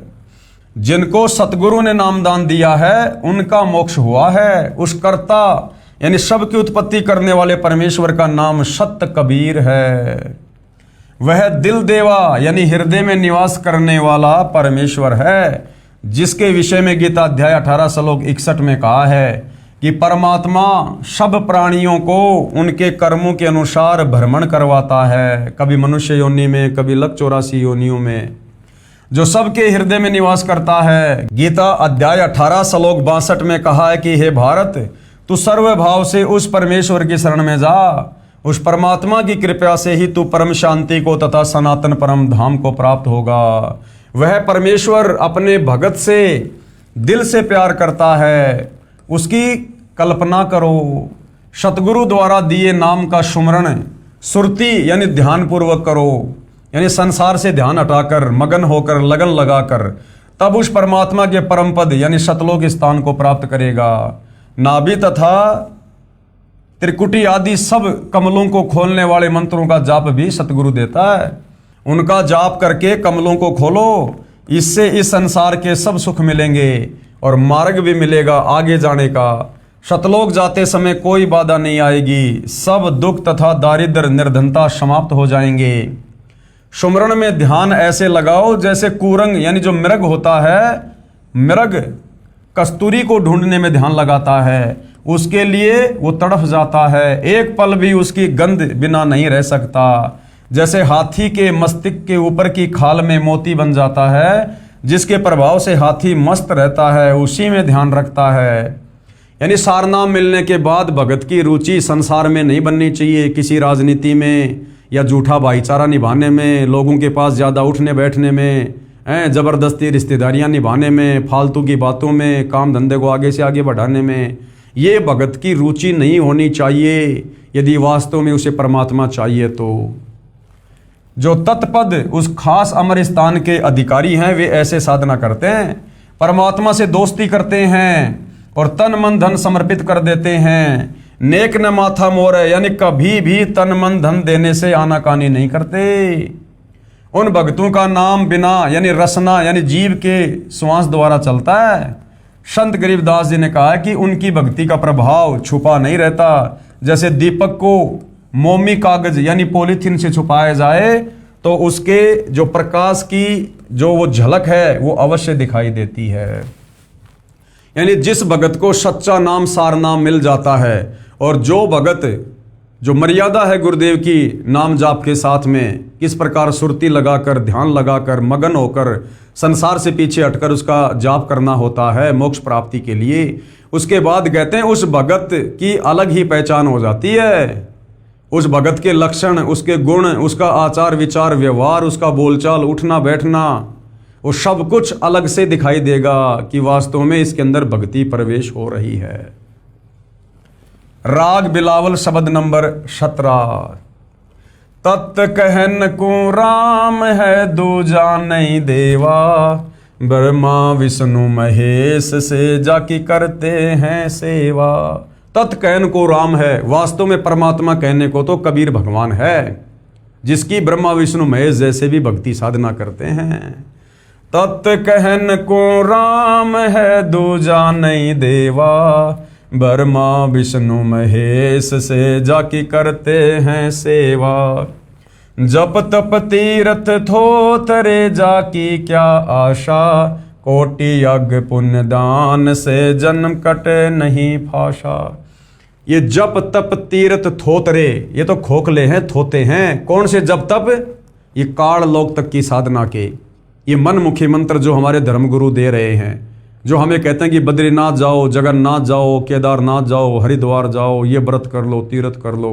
जो शास्त्र विरुद्ध साधना के अंतर्गत जप तीर्थ आते हैं वो सब बेकार हैं, व्यर्थ हैं। इनकी हमें कोई आशा नहीं करनी चाहिए कि हमें मुक्ति प्रदान कर देंगे। जप तप तीर्थ थोतरे जाकी क्या आशा, कोट यज्ञ पुण्य दान से जम कट नहीं फांसा। यहाँ देन वहाँ लेन है, यो मिटे न झगड़ा, वहाँ बिना पंथ की बाट है, पावे को दगड़ा। बिन इच्छा जो देत है, सो दान कहावे, फल बाचे नहीं तास का, अमरापुर जावे। यानी भगत यदि अपने गुरु को दान करता है तो निष्काम भाव से दान करना चाहिए। उस दान के प्रतिफल में यहाँ का कोई भी सुख नहीं मांगना चाहिए। वही साधक अमरापुर यानी सतलोक जाएगा। शकल दीप नौखंड के छतरी जिन जीते, सो तो पद में ना मिले विद्या गुण चीते। कोटि उनंचा पृथ्वी जिन दीनी दाना, परशुराम अवतार को कीनी कुर्बाना। कंचन मेर सुमेर रे आए सब माही, कामधेनु कल्प रक्ष रे सो दान कराही। सुर नर मुनि जन सेव ही सनकादिक ध्यावे, शेष सहस मुख रटत है जक पार ना पावे। ब्रह्मा विष्णु महेश रे देवा दरबारी, शंख कल्प युग हो गए जाकी खुले नहीं तारी। सर्व कला संपूर्ण रे सब पीरन का पीरा, अनंत लोक में गाज है जाका नाम कबीरा। परले शंख अशंख रे पल माही बिहानी, गरीबदास निज नाम की महिमा हम जानी। गुरुदेव भगवान क्या सरलार्थ कर रहे हैं? राम तो सबको कहते हैं, परंतु पूर्ण ब्रह्म तो एक ही है। यानी जनता की अदालत में जनता ने जो सवाल किया है कि ये भगवान कितने प्रकार के हैं, ये कितने प्रभु हैं और हमें किसकी भक्ति करनी चाहिए। राम तो सबको कहते हैं, परंतु पूर्ण ब्रह्म तो एक ही है, दूसरा कोई परमेश्वर नहीं है। ब्रह्मा विष्णु महेश जैसे भी उनकी पूजा करते हैं, परंतु साधना गलत है। तीर्थ व्रत व्यर्थ है, इनकी क्या आशा लगाकर साधना करते हैं। करोड़ यज्ञ व दान करने से काल ब्रह्म का फांसा, यानी जो ये कर्मों का बंधन है, ये समाप्त नहीं होगा। यहाँ पृथ्वी पर दान धर्म किया, यहाँ देन वहाँ लेन है। यहाँ पृथ्वी पर दान धर्म किया, स्वर्ग में सुख भोगा, यानी उस दान धर्म का प्रतिफल आपने स्वर्ग में ले लिया, और फिर वो पुण्य खत्म होते ही फिर उस पृथ्वी के ऊपर जन्म होगा। ये झगड़ा नहीं मिटता। बिना मनोकामना पूर्ति के जो निस्वार्थ दान करता है, वह वास्तव में दान है। उस दान के फल की इच्छा ना करें, नाम जाप करें, वह अमरापुर यानी अविनाशी नगर यानी सतलोक में जाता है। परशुराम ने पूरी पृथ्वी के क्षत्रिय मार डाले थे, परंतु परशुराम भी कालजाल में रह गया। पापों का अंबार लेकर संसार से गया। सत्य पुरुष के दरबार में ब्रह्मा विष्णु तथा महेश जैसे तो दरबारी यानी नौकर हैं। सत्य पुरुष सर्व कलाओं से परिपूर्ण है, सब पीरों का पीर है, जिसकी अनंत लोक में धाक है, उसका नाम कबीर है। संत गरीबदास जी ने कहा है कि नाम की सच्ची साधना करके जो सतलोक में चले गए, वे कभी प्रलय में नष्ट नहीं होते। शंखों असंखों प्रलय होती रही, उनके पल के समान भी नहीं है। निज नाम की महिमा ऐसी है जो हमने जानी है। कौन सा निज नाम? गीता अध्याय 17 श्लोक 23, ओम तत्सत, जो तत्वदर्शी संत से प्राप्त करके भक्ति करते हैं। राग बिलावल शब्द नंबर 21। अविगत राम कबीर है चकवे अविनाशी, ब्रह्मा विष्णु वजीर है शिव करत खवासी। इंद्र कोटि अनंत है जाके प्रतिहारा, वर्ण कुमेर धर्मराय ठाडे दरबारा। 33 कोटि देवता ऋषि 88, वैष्णव कोटि अनंत है गुण गावें राशि। 9 योगेश्वर नाद बरी सुर पूरे संखा, सनकादिक संगीत है अविचल गढ़बंका। शेष गणेश और सरस्वती और लक्ष्मी राजे, सावित्री गौरा रटे गण शंख बिराजे। अनंत कोटि मुनि साध हैं गण गंधर्व ज्ञानी, अर्प पिंड और प्राण कूंजा शंखों दानी। सावत सूर्य अनंत है कुछ गिनती नाही। ये सतलोक की महिमा हो रही है कि वहां पर कैसे कैसे आत्मा रहती हैं, कैसे कैसे ठाठ बाट हैं। जति सती और शीलवंत लीला गुण गाही, चंद्र सूर्य बिनती करे तारा गण गाडे। 5 तत्व हाजिर खड़े हुक्मे दर ठाडे, तीर्थ कोटि अनंत है और नदी विहंगा। 18 बार तो कूरटे जल पवन तरंगा, अष्टकुली पर्वत रटे धर अंबर ध्याना। महताब अग्नि तो कूं जपे साहिब रहमाना, अर्श कुर्श पर सेज है तन तबक तिराजी। एक पलक में करत है सो राज बिराजी, अलख बिनानी कबीर को रंग खूब चवाया। एक पानी की बूंद से संसार बनाया, अनंत कोटि ब्रह्मांड को कछुआर ना पारा। 184 खान का तू सिरजनहारा, सूक्ष्म रूप स्वरूप है वो रंग बिनानी। गरीबदास के मुकुट में हाजिर परवानी। सरलार्थ, अविगत यानी दिव्य परम पुरुष कबीर जी हैं। चकवे यानी चक्रवर्ती, चक्रवर्ती राजा उसे कहते हैं जिसका राज्य पूरी पृथ्वी पर होता है। तो कबीर परमेश्वर का राज्य, उनका साम्राज्य, उनका एम्पायर सर्व ब्रह्मांडों पर है, क्योंकि ये कुल के मालिक हैं, सर्व सृष्टि के सर्जनहार हैं। इसलिए कबीर परमेश्वर वास्तव में चक्रवर्ती हैं। जो सब छोटे राजाओं का मालिक महाराजा होता था, कबीर सत्य पुरुष का राज्य संपूर्ण लोकों पर, जो ब्रह्मा विष्णु महेश ज्योति निरंजन तथा अक्षर पुरुष सहित सब छोटे छोटे देवों का मालिक महाराजा यानी महादेव है, परमात्मा है, अविनाशी है। ब्रह्मा विष्णु तथा शिव भी इनकी खवासी यानी गुलामी करते हैं। इंद्र तथा 33 करोड़ देवता, 88,000 ऋषि, 9 योगेश्वर, शनकादिक चारों, शेषनाग, गणेश, सरस्वती, लक्ष्मी, सावित्री, पार्वती, शंखु गण सब उसी के आदेश से चलते हैं। सबके ऊपर कबीर परमेश्वर का राज है। कबीर जी ने जल की बूंद से मानव शरीर कितना सुंदर बना रखा है। असंख्यों ब्रह्मांडों को तथा 84 लाख प्रकार के जीवों को उत्पन्न करने वाले आप कबीर जी ही हैं, सबके सर्जनहार हैं। संत गरीबदास जी ने कहा है कि अनेकों रूपों में लीला करने वाला परमेश्वर मेरे लिए सिर पर विराजमान है, मेरे सिर पर विराजमान है, मेरे शीश पर विराजमान है। यानी जनता का सवाल था कि किस प्रभु की भक्ति करें, किस भगवान की भक्ति करें। तो कबीर जी के वकील सतगुरु रामपाल जी ने स्पष्ट कर दिया है कि ना तो ब्रह्मा विष्णु महेश की भक्ति करें, ना दुर्गा की भक्ति करें, ना काल ब्रह्म की भक्ति करें, ना अक्षर पुरुष की भक्ति करें। केवल परम अक्षर ब्रह्म सत्य पुरुष कबीर देव ही पूजा के योग्य है। और तत्वदर्शी संत जो भक्ति साधना सत्य पुरुष कबीर की बताएगा, उसमें इन समस्त देवी देवताओं की, इन सब की भक्ति शामिल होगी। तो तत्वदर्शी संत के बताए अनुसार भक्ति साधना करने से जीवात्मा का पूर्ण मोक्ष होगा। अब मामला जनता की अदालत में है। आगे जनता ने अध्यात्म में रुचि रखते हुए और क्या कुछ कबीर जी के वकील सतगुरु रामपाल जी से पूछना चाहा है। प्रश्न नंबर 15, वह परमात्मा कौन है जो कुल का मालिक है, कहाँ प्रमाण है। हालांकि बहुत सारी बातें उस कुल मालिक के विषय में प्रमाणित कर दी गई हैं, लेकिन फिर भी भाई और बहनों, ये अज्ञानता का गहरा रंग सदियों से हम साधकों के ऊपर चढ़ा हुआ है। इसलिए बार बार उनकी जो शंकाएं हैं उनके बार बार ही जवाब देने पड़ेंगे।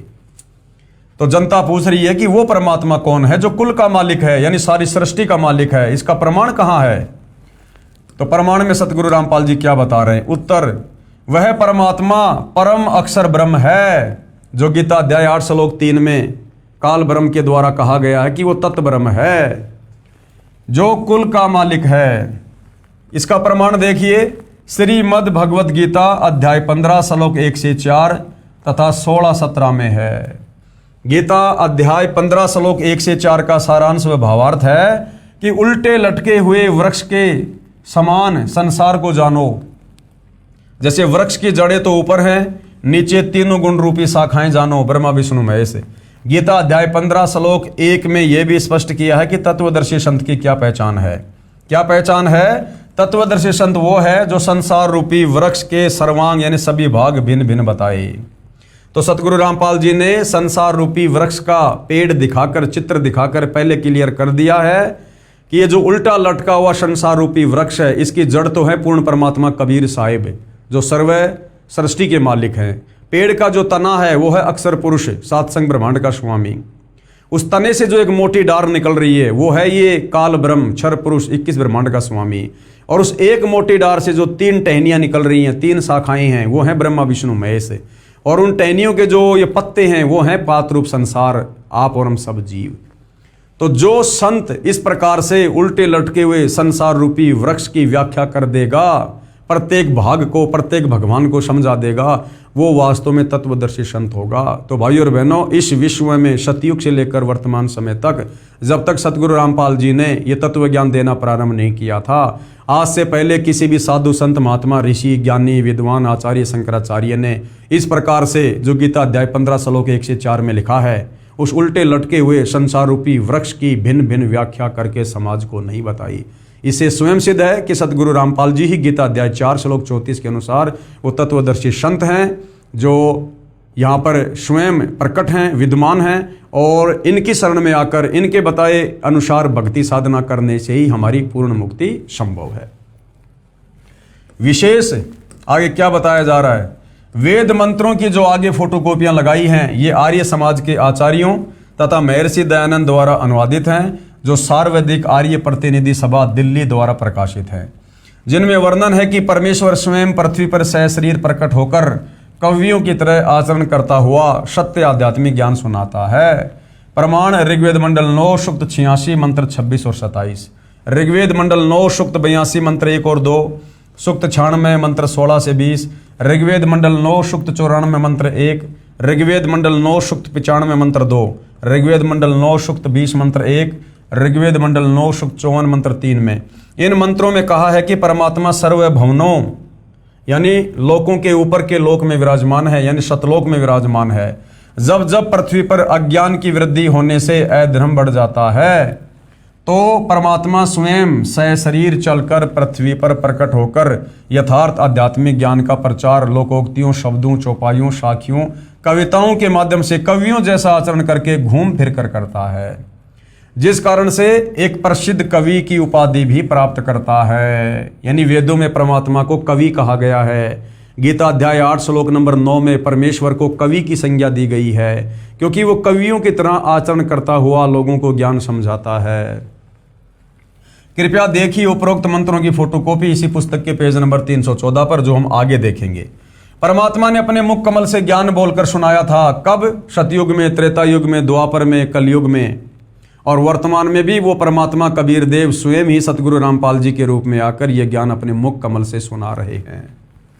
उसे सूक्ष्म वेद कहते हैं, क्योंकि वेद प्रमाणित करते हैं कि परमात्मा खुद सतलोक से चलकर पृथ्वी पर प्रकट होकर अपने द्वारा रची गई सृष्टि का यथावत ज्ञान देते हैं। अन्य 21 ब्रह्मांड में कोई भी प्राणी सृष्टि रचना के विषय में, सतलोक की साधना के विषय में परिचित नहीं है, इसलिए परमात्मा ने स्वयं ही सतलोक से चलकर गति करके आना पड़ता है। उसी को तत्व ज्ञान भी कहते हैं। तत्व ज्ञान का प्रचार करने के कारण परमात्मा तत्वदर्शी संत भी कहलाने लगता है। तो वर्तमान में धरती पर तत्वदर्शी संत कौन कहला रहे हैं? सतगुरु रामपाल जी। और तत्व ज्ञान का प्रचार करने के चलते परमात्मा को तत्वदर्शी संत कहते हैं। तो भाई और बहनों, सतगुरु रामपाल जी स्वयं पूर्ण ब्रह्म परमात्मा है, परमेश्वर हैं। इस उलझे हुए, सदियों से उलझे हुए इस आध्यात्मिक ज्ञान को उस परमेश्वर के अलावा तत्वदर्शी संत की भूमिका करके दूसरा कोई सुलझा नहीं सकता है, क्योंकि 21 ब्रह्मांड में यह तत्व ज्ञान इस काल ब्रह्म को भी नहीं है, तो फिर काल के अधीन इन साधु संत महात्मा देवी देवताओं को कहाँ से हो जाएगा। इसलिए भाई और बहनों, इस काल के 21 ब्रह्मांड में परमात्मा सतलोक से चलकर स्वयं ही एक तत्वदर्शी संत की भूमिका करके इस ज्ञान का प्रचार करते हैं। तत्व ज्ञान का प्रचार करने के कारण परमात्मा तत्वदर्शी संत भी कहलाने लगता है। उस तत्वदर्शी संत रूप में प्रकट परमात्मा ने संसार रूपी वृक्ष के सर्वांग इस प्रकार बताए हैं। यानी 650 साल पहले जब कबीर परमेश्वर जी आए थे, उन्होंने अपनी साधारण भाषा में किस प्रकार से हमें यही सृष्टि रचना का ज्ञान समझाया था, जिसका ये प्रमाण समर्थन आज हमारे सर्वधर्म ग्रंथ भी कर रहे हैं। कबीर अक्सर पुरुष एक पेड़ है, यानी जो संसार रूपी उल्टा लटका हुआ वृक्ष है, उसका जो बाहर का जो तना है, जो बाहरी हिस्सा है, मोटा तना जिसको पेड़ कहते हैं, वो अक्सर पुरुष है, सातसंग ब्रह्मांड का स्वामी है। क्योंकि जड़ें तो गुप्त रहती हैं, जड़ें तो जमीन के अंदर रहती हैं, उनको तो खोद कर ही देखा जा सकता है। इसी प्रकार जो कबीर परमात्मा है वो गुप्त है, संसार रूपी वृक्ष की जड़ है, उसकी साधना यहाँ किसी के पास नहीं है, केवल तत्वदर्शी संत से उपदेश लेकर ही उसके दर्शन किए जा सकते हैं। तो संसार रूपी वृक्ष जो उल्टा लटका हुआ है, यानी संसार की रचना ये किस प्रकार से है? उल्टा लटका हुआ संसार रूपी वृक्ष है। ऊपर को जड़, यानी ऊपर को जड़ यानी ऊपर के चारों अजर अविनाशी लोक, सतलोक, अगमलोक, अलखलोक और अनामी लोक, ये है जड़ संसार रूपी पेड़ की। ये चारों जो ये लोक हैं ये अजरो अमर हैं, अविनाशी हैं, ये नष्ट नहीं होते। जिस प्रकार पेड़ की जो जड़ होती हैं वो स्थिर होती हैं, डगमग नहीं होती, वो पेड़ भले हिल जाए लेकिन जड़ें बिल्कुल स्थिर रहती हैं। इसी प्रकार ऊपर के चारों लोक स्थिर हैं, वो कभी भी प्रलय में नहीं आते हैं, वो कभी भी नष्ट नहीं आते, वो अविनाशी हैं। तो अक्सर पुरुष एक पेड़ है, जड़ से बाहर जो पेड़ है, मोटा जो तना है, वो फिर क्या है? यानी सतलोक से नीचे फिर सृष्टि में क्या है? अक्सर पुरुष के सातसंग ब्रह्मांड है, सतलोक से नीचे। तो अक्सर पुरुष एक वृक्ष है, और क्षर पुरुष वा की डार, ये जो क्षर पुरुष है, काल, ज्योति निरंजन, ये अक्षर पुरुष के नीचे इसके लोक हैं। यानी उस पेड़ के उस तने से जो एक और मोटी डार निकलती है वो है काल के 21 ब्रह्मांड, क्योंकि अक्षर पुरुष के लोक से नीचे फिर काल के 21 ब्रह्मांड हैं। और काल के 21 ब्रह्मांड से नीचे यानी उस पेड़ की जो टहनी है, टहनी के जो 3 शाखाएं होती हैं वो हैं ब्रह्मा विष्णु महेश। यानी काल से नीचे फिर ब्रह्मा विष्णु महेश हैं, और ब्रह्मा विष्णु महेश से नीचे जो पात रूप संसार है, जो पत्ते हैं उस पेड़ के, वो आप और हम संसार के सभी जीव हैं। तो इस प्रकार से ये संसार रूपी उल्टा लटका हुआ वृक्ष है, जिसकी व्याख्या कबीर परमेश्वर ने अपनी साधारण भाषा में आज से 650 साल पहले कबीर वाणी के माध्यम से की थी। अक्षर पुरुष एक पेड़ है, क्षर पुरुष वा की डार, और तीनों देवा शाखा है, पात रूप संसार। यानी सबसे ऊपर है कबीर भगवान, उससे नीचे है फिर अक्षर पुरुष के सात्संग ब्रह्मांड, उससे नीचे है काल के 21 ब्रह्मांड, उससे नीचे है ब्रह्मा विष्णु महेश के लोक, और फिर नीचे हम सभी प्राणी। इस प्रकार से ये संसार की रचना है। क्या बताया गया है? भावार्थ, वृक्ष का जो हिस्सा जो पृथ्वी से बाहर दिखाई देता है उसको कहते हैं तना। जैसे संसार रूपी वृक्ष का जो तना है वो तो अक्षर पुरुष है, और उस तने से मोटी डार निकलती है वो क्षर पुरुष जानो, यानी काल जानो, और डार के मानो 3 शाखाएं निकलती हों, उनको तीनों देवता रजगुण ब्रह्मा जी, सतगुण विष्णु जी तथा तमगुण शंकर जानो, तथा इन शाखाओं पर टहनियों व इन पत्तों को संसार जानो। इस प्रकार संसार रूपी वृक्ष के उपरोक्त भाग जो पृथ्वी से बाहर दिखाई देते हैं, मूल जड़ें जमीन के अंदर हैं, जिनसे वृक्ष के सर्वांगों का पोषण होता है। गीता अध्याय 15 श्लोक 16-17 में 3 पुरुष कहे हैं। यानी जनता ने जो सवाल किया था कि प्रभु कितने हैं, भगवान कितने हैं, और हमने किस भगवान की पूजा करनी चाहिए, तो कबीर जी के वकील सतगुरु रामपाल जी समझा रहे हैं कि गीता अध्याय 15 श्लोक 16 और 17 में 3 पुरुष यानी 3 भगवान कहे हैं। श्लोक 16 में 2 भगवान कहे हैं, 2 पुरुष हैं। एक तो क्षर पुरुष ये काल, दूसरा अक्षर पुरुष ये परब्रह्म जिसके सात्संग ब्रह्मांड है। दोनों की स्थिति ऊपर बता दी कि दोनों नाशवान हैं, इनके लोकों में रहने वाले जीव भी नाशवान हैं, इनके लोक भी नाशवान हैं। गीता अध्याय 15 श्लोक 16 में भी कहा है कि क्षर पुरुष तथा अक्षर पुरुष दोनों नाशवान हैं, यानी इनके जन्म और मृत्यु होती हैं। इनके अंतर्गत जितने भी प्राणी हैं वे भी नाशवान हैं, परंतु आत्मा तो किसी की भी नहीं मरती। गीता अध्याय 15 श्लोक 17 में कहा कि उत्तम पुरुष अर्थात पुरुषोत्तम तो क्षर पुरुष और अक्षर पुरुष से भिन्न है, लेकिन जो उत्तम पुरुष है, सर्वश्रेष्ठ परमात्मा है, गीता अध्याय 15 श्लोक 17 में फिर क्या कहा गया कि उत्तम पुरुष तु अन्य परमात्मा इति उदाहरते, यानी वास्तव में पुरुषोत्तम भगवानों का भगवान तो ये क्षर पुरुष और अक्षर पुरुष से भिन्न है, जो तीनों लोकों में प्रवेश करके सबका धारण पोषण करता है, वास्तव में अविनाशी है। तो उसकी पूजा करनी चाहिए, उसकी भक्ति करनी चाहिए, परंतु आत्मा तो किसी की भी नहीं मरती। गीता अध्याय 15 श्लोक 17 में कहा है कि उत्तम पुरुष अर्थात पुरुषोत्तम तो क्षर पुरुष यानी काल और अक्षर पुरुष यानी पर ब्रह्म से भिन्न है, जिसको परमात्मा कहा गया है। इसी प्रभु की जानकारी गीता अध्याय 8 श्लोक 3 में है, जिसको परम अक्षर ब्रह्म कहा है। गीता अध्याय 15 श्लोक 17 में इसी का वर्णन है। यही प्रभु तीनों लोकों में प्रवेश करके सबका धारण पोषण करता है।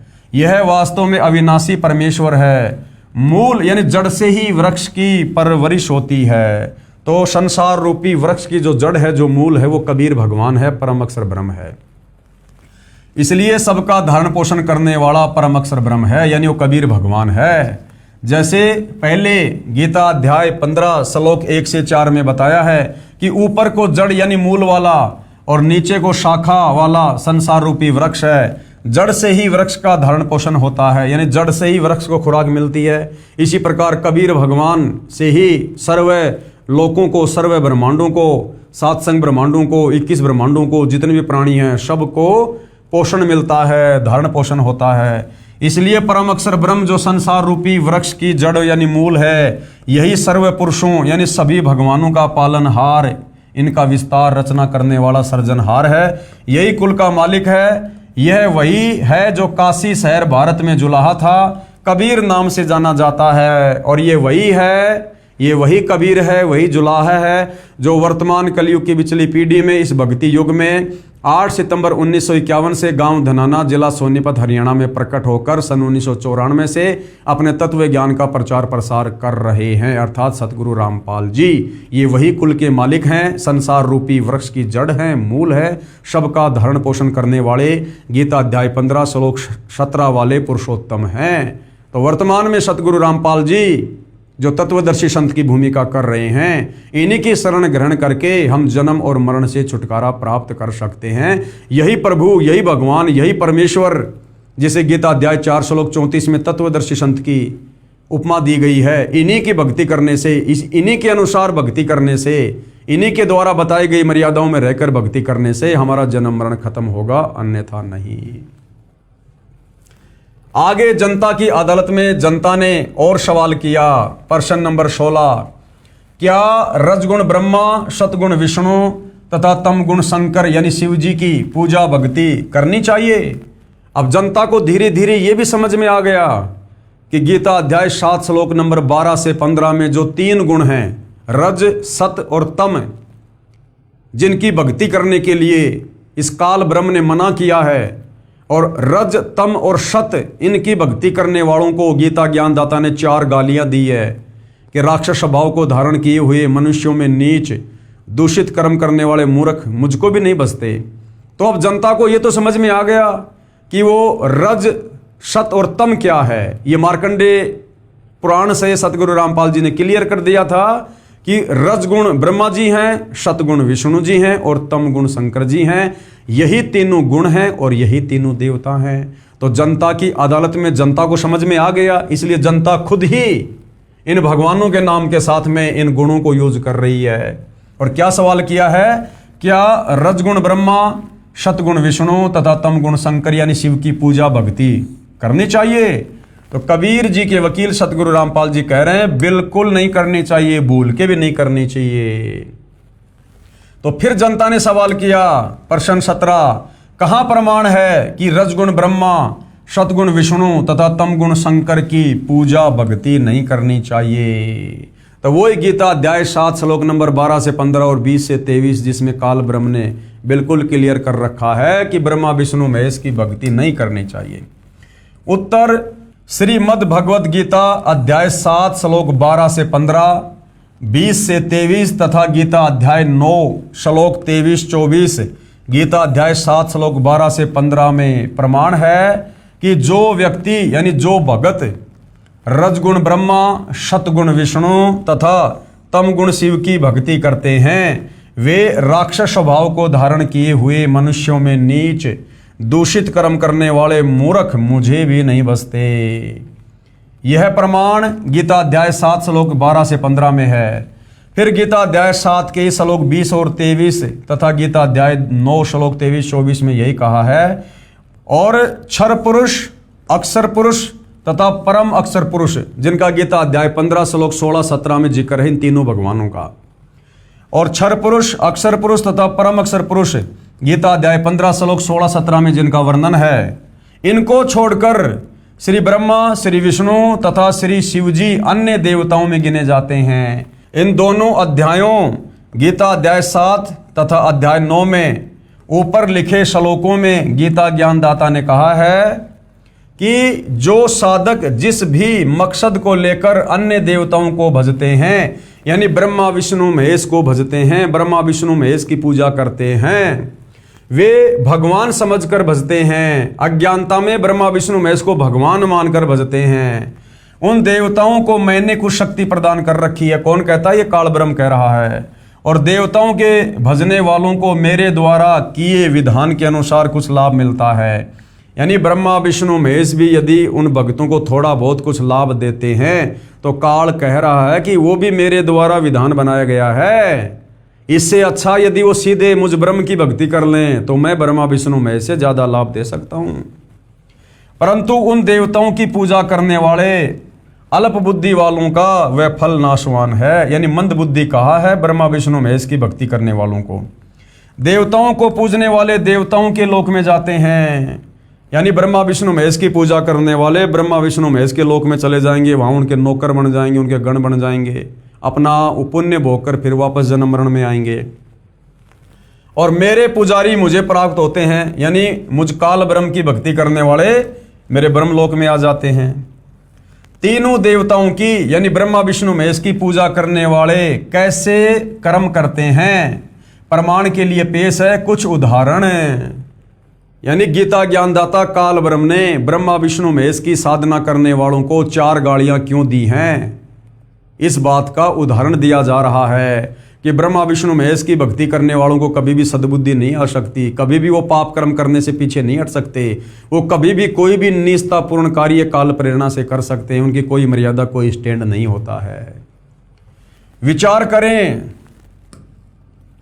क्या बता रहे हैं गुरुदेव, विचार करें। रावण ने भगवान शिव जी को मृत्युंजय अजरो अमर सर्वेश्वर मानकर भक्ति की। जिन ब्रह्मा विष्णु महेश की भक्ति करने के लिए गीता जी मना कर रही है, रावण ने शंकर जी को यानी तमोगुणी शंकर को भगवान मानकर सर्वेश्वर महेश्वर अजरो अमर मानकर, जो लोग कहते हैं कि रावण बहुत बड़ा पंडित था, ज्ञानी था, 4 वेदों का ज्ञाता था, तो ये देख लो रावण को कितना ज्ञान था। अगर रावण को वेदों का ज्ञान होता तो रावण कभी भी शंकर जी को अजरो अमर मृत्युंजय मानकर भक्ति नहीं करता। वो गीता अध्याय 4 श्लोक 34 में वर्णित तत्वदर्शी संत की खोज करके, फिर गीता अध्याय 17 श्लोक 23 में वर्णित पूर्ण ब्रह्म परमेश्वर का 3 मंत्र का जाप करता। लेकिन शंकर की भक्ति करने के चलते, जो शंकर नाशवान है, जिस शंकर की भक्ति करने के लिए गीता ज्ञानदाता गीता अध्याय 7 श्लोक 12 से 15 में मना कर रहा है, रावण ने उसकी भक्ति की और उसकी भक्ति करने के चलते अंत में रावण की दुर्गति हुई और कुत्ते वाली मौत हुई।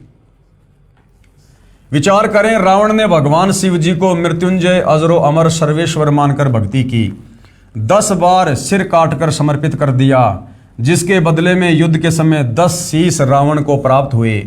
यानी ये तीनों देवता जैसा जीव का ये कर्म होता है, ये उतना ही उसको वापस दे देते हैं, अपनी तरफ से 1 टका भी नहीं दे सकते, 1% भी। तो रावण ने भगवान शंकर को सर्वेश्वर महेश्वर मानकर 10 बार अपने शीश उनके चरणों में समर्पित कर दिए थे काटकर। और जब युद्ध का समय आया तो भगवान शंकर ने रावण को 10 शीश वापस दे दिए, लेकिन मुक्ति नहीं दे पाया, सद्बुद्धि नहीं दे पाया। 10 बार सिर काटकर समर्पित कर दिया, जिसके बदले में युद्ध के समय 10 शीश रावण को प्राप्त हुए, परंतु मुक्ति नहीं हुई और राक्षस कहलाया। यानी शंकर की भक्ति करने वाला जो साधक। और गुरुदेव ने बताया कि रावण जैसी भगवान शंकर की भक्ति आज वर्तमान में भी कोई व्यक्ति नहीं कर सकता।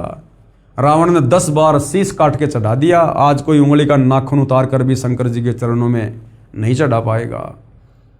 उस रावण की भी मुक्ति नहीं हुई, दुर्गति हुई, तो वर्तमान शंकर के साधकों का क्या हाल होगा।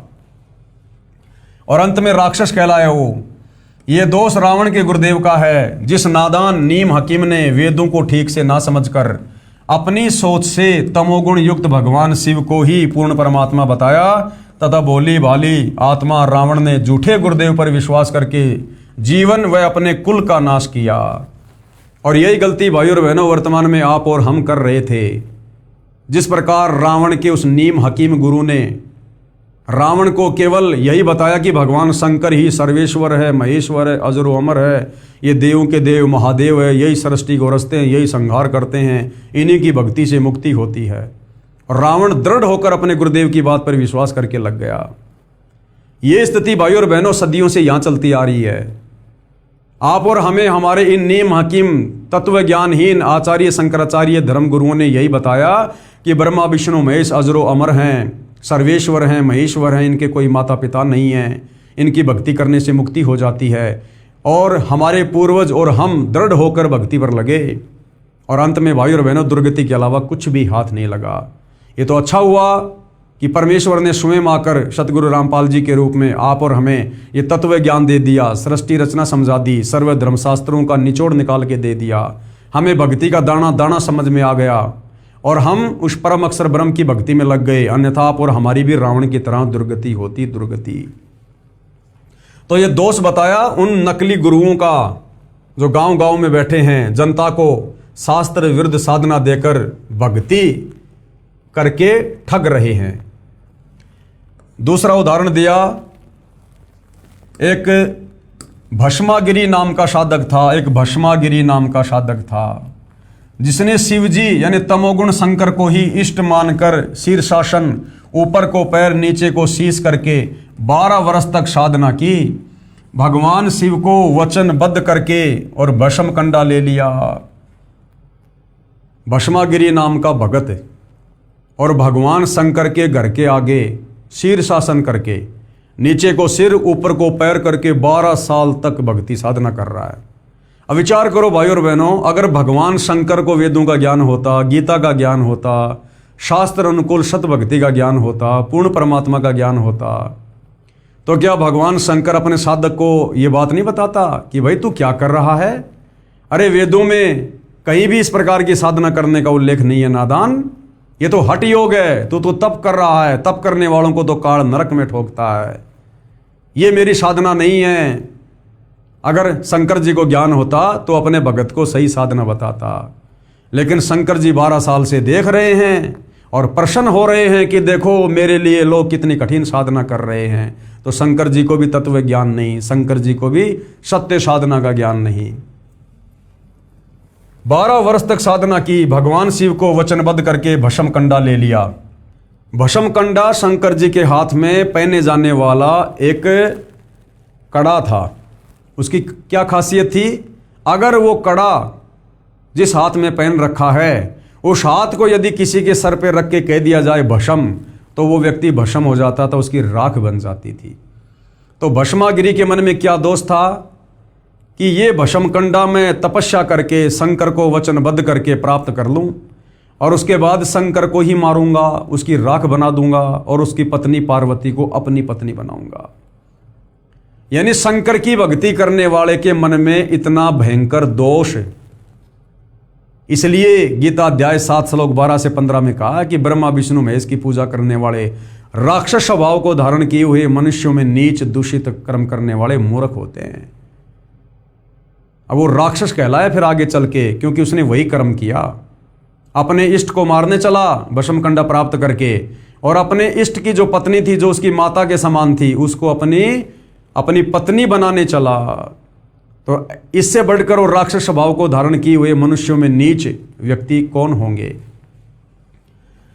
भगवान शिव जी को ही मारने लगा। उद्देश्य यह था कि भस्म कंडा प्राप्त करके भगवान शिव जी को मारकर पार्वती जी को पत्नी बनाऊंगा। भगवान श्री शिव जी डर के मारे भाग गए। फिर श्री विष्णु जी ने उस भस्मासुर को गंडस्त नाच नचाकर उसी भस्म कंडे से भस्म किया। अब भाई ब्रह्मा विष्णु महेश तो तीनों एक ही कैटेगरी के हैं, इनमें तो बराबर की शक्ति है। जब शंकर जी उसके आगे होके भग लिए तो विष्णु जी कहाँ से बचाव कर देंगे? तो विष्णु रूप में खुद कबीर परमात्मा जी ने और पार्वती जी का रूप बनाकर और उस भस्मागिरी को गंडस्त नाच नचाकर उसको भस्म करके फिर शंकर जी को शांत किया। यानी जब ये तीनों देवता भी दुखी होते हैं, परेशान होते हैं, तो ये भी आत्मा से परमात्मा को याद करते हैं, और वही परमात्मा परम अक्षर ब्रह्म कबीर देव उन आत्माओं की उनके संस्कारों के अनुसार मदद करता है। फिर श्री विष्णु जी ने उस भस्मासुर को गंडस्त नाच नचाकर उसी भस्म कंडे से भस्म किया। वह शिव जी तमोगुण का साधक राक्षस कहलाया, और वो भस्मागिरी आगे चलकर क्या कहलाया? भस्मासुर, भस्मा असुर, भस्मा राक्षस। हिरण्यकशिपु ने भगवान ब्रह्मा जी रजोगुण की साधना की तथा राक्षस कहलाया। इसी प्रकार हिरण्यकशिपु ने श्री ब्रह्मा जी से वरदान प्राप्त कर लिया, ना दिन में मरूं, ना रात में मरूं, ना अस्त्र से मरूं, ना शस्त्र से, ना दानव से, ना मानव से। अपने आप को भगवान मान बैठा और अपने ही पुत्र भगत प्रहलाद का दुश्मन हो गया। अर्थात अंत में वो भी राक्षस कहलाया। खुद परमात्मा परम अक्षर ब्रह्म ने, कबीर देव जी ने और नरसिंह रूप धारण करके उसकी छाती फाड़ी और अपने भगत को बचाया। अर्थात ब्रह्मा जी की साधना करने वाला हिरण्यकशिपु भी राक्षस कहलाया। इसलिए गीता अध्याय 7 श्लोक 12 से 15 में तीनों गुण, रजगुण ब्रह्मा, सतगुण विष्णु, तमगुण शंकर की पूजा करने वालों को राक्षस की संज्ञा दी गई है। आगे तीसरा उदाहरण दिया गुरुदेव भगवान ने। एक समय आज सन 2006, क्योंकि ये पुस्तक सन 2006 में लिखी गई थी, उससे लगभग 335 साल पहले हरिद्वार में हर की पैड़ियों पर शास्त्र विधि रहित साधना करने वालों के कुंभ पर्व की पर भी का सहयोग हुआ। यानी ब्रह्मा विष्णु महेश इन तीनों देवताओं के भक्तों का एक नहाने का समय आया, जिसको हम कुंभ कहते हैं। वहां पर सर्व ये त्रिगुण उपासक यानी ब्रह्मा विष्णु महेश के उपासक महात्मा जन स्नानार्थ पहुंचे, नहाने के लिए पहुंचे। गिरि पुरी नाथ नागा आदि भगवान श्री शिव जी तमोगुण के उपासक तथा वैष्णव भगवान श्री विष्णु जी शतोगुण के उपासक। और ये सबसे पहले नहाने को लेकर नागा तथा वैष्णव साधुओं में घोर युद्ध हो गया। लगभग 25,000 ये त्रिगुण उपासक मृत्यु को प्राप्त हुए। जो व्यक्ति जरा सी बात पर नरसंहार कत्लेआम कर देता है वह साधु है या राक्षस, ये विचार स्वयं कीजिएगा। आम व्यक्ति भी कहीं नहा रहे हों और कोई व्यक्ति आकर कहे कि मुझे भी कुछ स्थान नहाने के लिए देने की कृपया करें, शिष्टाचार के नाते कहते हैं कि आओ आप भी स्नान कर लो, इधर उधर होकर आने वाले को जगह दे देते हैं। इसलिए पवित्र गीता जी अध्याय 7 श्लोक 12 से 15 में कहा है, जिनका मेरी त्रिगुणमयी माया, काल कह रहा है कि ये जो मेरी ये त्रिगुणमयी माया है, रजगुण ब्रह्मा, सतगुण विष्णु, तमगुण शंकर, इनकी पूजा के द्वारा जिनका ज्ञान हरा जा चुका है, वे केवल मान बढ़ाई के भूखे राक्षस स्वभाव को धारण किए हुए मनुष्यों में नीच अर्थात आम व्यक्ति से भी नीच स्वभाव वाले हैं। दुष्कर्म करने वाले मूर्ख मेरी भक्ति भी नहीं करते। गीता अध्याय 7 श्लोक 16 से 18 तक पवित्र गीता जी के बोलने वाला ब्रह्म यानी काल ये कह रहा है कि मेरी भक्ति यानी ब्रह्म साधना भी 4 प्रकार के साधक करते हैं। एक तो अर्थार्थी जो धन लाभ चाहने वाले हैं, जो वेद मंत्रों से ही जंत्र मंत्र हवन आदि करते रहते हैं। दूसरे आर्त कौन होता है, जो संकट निवारण के लिए वेदों के मंत्रों का जंत्र मंत्र हवन आदि करते रहते हैं। तीसरा जिज्ञासु, जो परमात्मा के ज्ञान को जानने की इच्छा रखने वाले केवल ज्ञान संग्रह करके वक्ता बन जाते हैं तथा दूसरों में ज्ञान श्रेष्ठता के आधार पर उत्तम बनकर ज्ञानवान बनकर अभिमानवश भक्तिहीन हो जाते हैं। और चौथे हैं ज्ञानी। ज्ञानी वे साधक हैं जिनको ये ज्ञान हो गया कि मानव शरीर बार बार नहीं मिलता, इससे भगवान की साधना नहीं बन पाई तो जीवन व्यर्थ हो जाएगा। फिर वेदों को पढ़ा, जिनसे ज्ञान हुआ कि ब्रह्मा विष्णु शिव जी तीनों गुणों वह ब्रह्म यानी क्षर पुरुष तथा परब्रह्म यानी अक्षर पुरुष से ऊपर पूर्ण ब्रह्म की ही भक्ति करनी चाहिए, अन्य देवताओं की नहीं। उन ज्ञानी उदार आत्माओं को मैं अच्छा लगता हूँ तथा मुझे वे इसलिए अच्छे लगते हैं कि वे तीनों गुणों यानी रजगुण ब्रह्मा, सतगुण विष्णु तथा तमगुण शिव जी से ऊपर उठकर मेरी ब्रह्म साधना तो करने लगे जो अन्य देवताओं से अच्छी है। परंतु वेदों में ओम नाम जो केवल ब्रह्म की साधना का मंत्र है, उसी को वेद पढ़ने वाले विद्वानों ने अपने आप ही विचार विमर्श करके पूर्ण ब्रह्म का मंत्र जानकर वर्षों तक साधना करते रहे, परंतु प्राप्ति नहीं हुई। क्योंकि ओम मंत्र से काल की भी प्राप्ति नहीं होती है, केवल काल के ब्रह्म लोक में जाया जाता है। काल कभी किसी को दर्शन नहीं देता, इसने सौगंध खा रखी है, कबीर परमेश्वर की तरफ से इसको श्राप लगा हुआ है। इसलिए वेदों में वर्णित जो ओम मंत्र की साधना है, उस ओम मंत्र की साधना से ये काल भी दर्शन नहीं देता है। और वो नादान ज्ञानी भक्तों ने ये सोचा कि ये जो ओम मंत्र है ये पूर्ण ब्रह्म का है, परम अक्षर ब्रह्म का है, इसलिए बेचारे तन मन धन से भक्ति में लग गए। लेकिन तत्व ज्ञान ना होने के कारण, तत्वदर्शी संत की शरण ना होने के कारण अंत में रहे काल के जाल में। अन्य सिद्धियां प्राप्त हो गई, ओम नाम की साधना से अन्य सिद्धियां प्राप्त हो गई। क्योंकि पवित्र गीता अध्याय 4 श्लोक 34 तथा पवित्र यजुर्वेद अध्याय 40 मंत्र 10 में वर्णित तत्वदर्शी संत नहीं मिला जो पूर्ण ब्रह्म की साधना 3 मंत्र से बताता है। इसलिए ज्ञानी भी ब्रह्म यानी काल साधना करके जन्म मृत्यु के चक्कर में ही रहे। यानी काल कह रहा है कि मेरी जो साधना 4 प्रकार के लोग करते हैं, अर्थार्थी, आर्त, जिज्ञासु और ज्ञानी। उनमें ज्ञानी मुझे अच्छा लगता है, क्योंकि ज्ञानी वेदों का सार निकालकर ब्रह्मा विष्णु महेश की भक्ति ना करके केवल मेरी भक्ति करता है, ब्रह्म भक्ति करता है। लेकिन वो बेचारा ये सोचकर करता है कि ये जो ब्रह्म नाम है ये पूर्ण परमात्मा का होगा, क्योंकि वेदों में महिमा तो पूर्ण परमात्मा की, कबीर भगवान की है, और मंत्र जाप का केवल इस काल का है। तो उन्होंने तत्व ज्ञान के अभाव में जो ओम मंत्र देखा तो उन्होंने सोच लिया कि ये ओम मंत्र भी परम अक्षर ब्रह्म का है, कबीर देव का है। तो वो भी धोखे में ओम मंत्र को परम अक्षर ब्रह्म का जानकर पूर्ण मुक्ति के लिए साधना करते रहे, लेकिन अंत में तत्वदर्शी संत की शरण के अभाव में वो काल के ब्रह्मलोक में चले गए, जिस ब्रह्मलोक में जाने के बाद साधक फिर से जन्म और मरण में आता है। एक ज्ञानी अच्छी आत्मा महर्षि चुनक जी ने वेदों को पढ़ा तथा एक पूर्ण प्रभु की भक्ति का मंत्र ओम जानकर इसी नाम के जाप से वर्षों तक साधना की। एक मानधाता चक्रवर्ती राजा था। चक्रवर्ती राजा उसे कहते हैं जिसका पूरी पृथ्वी प्रशासन हो।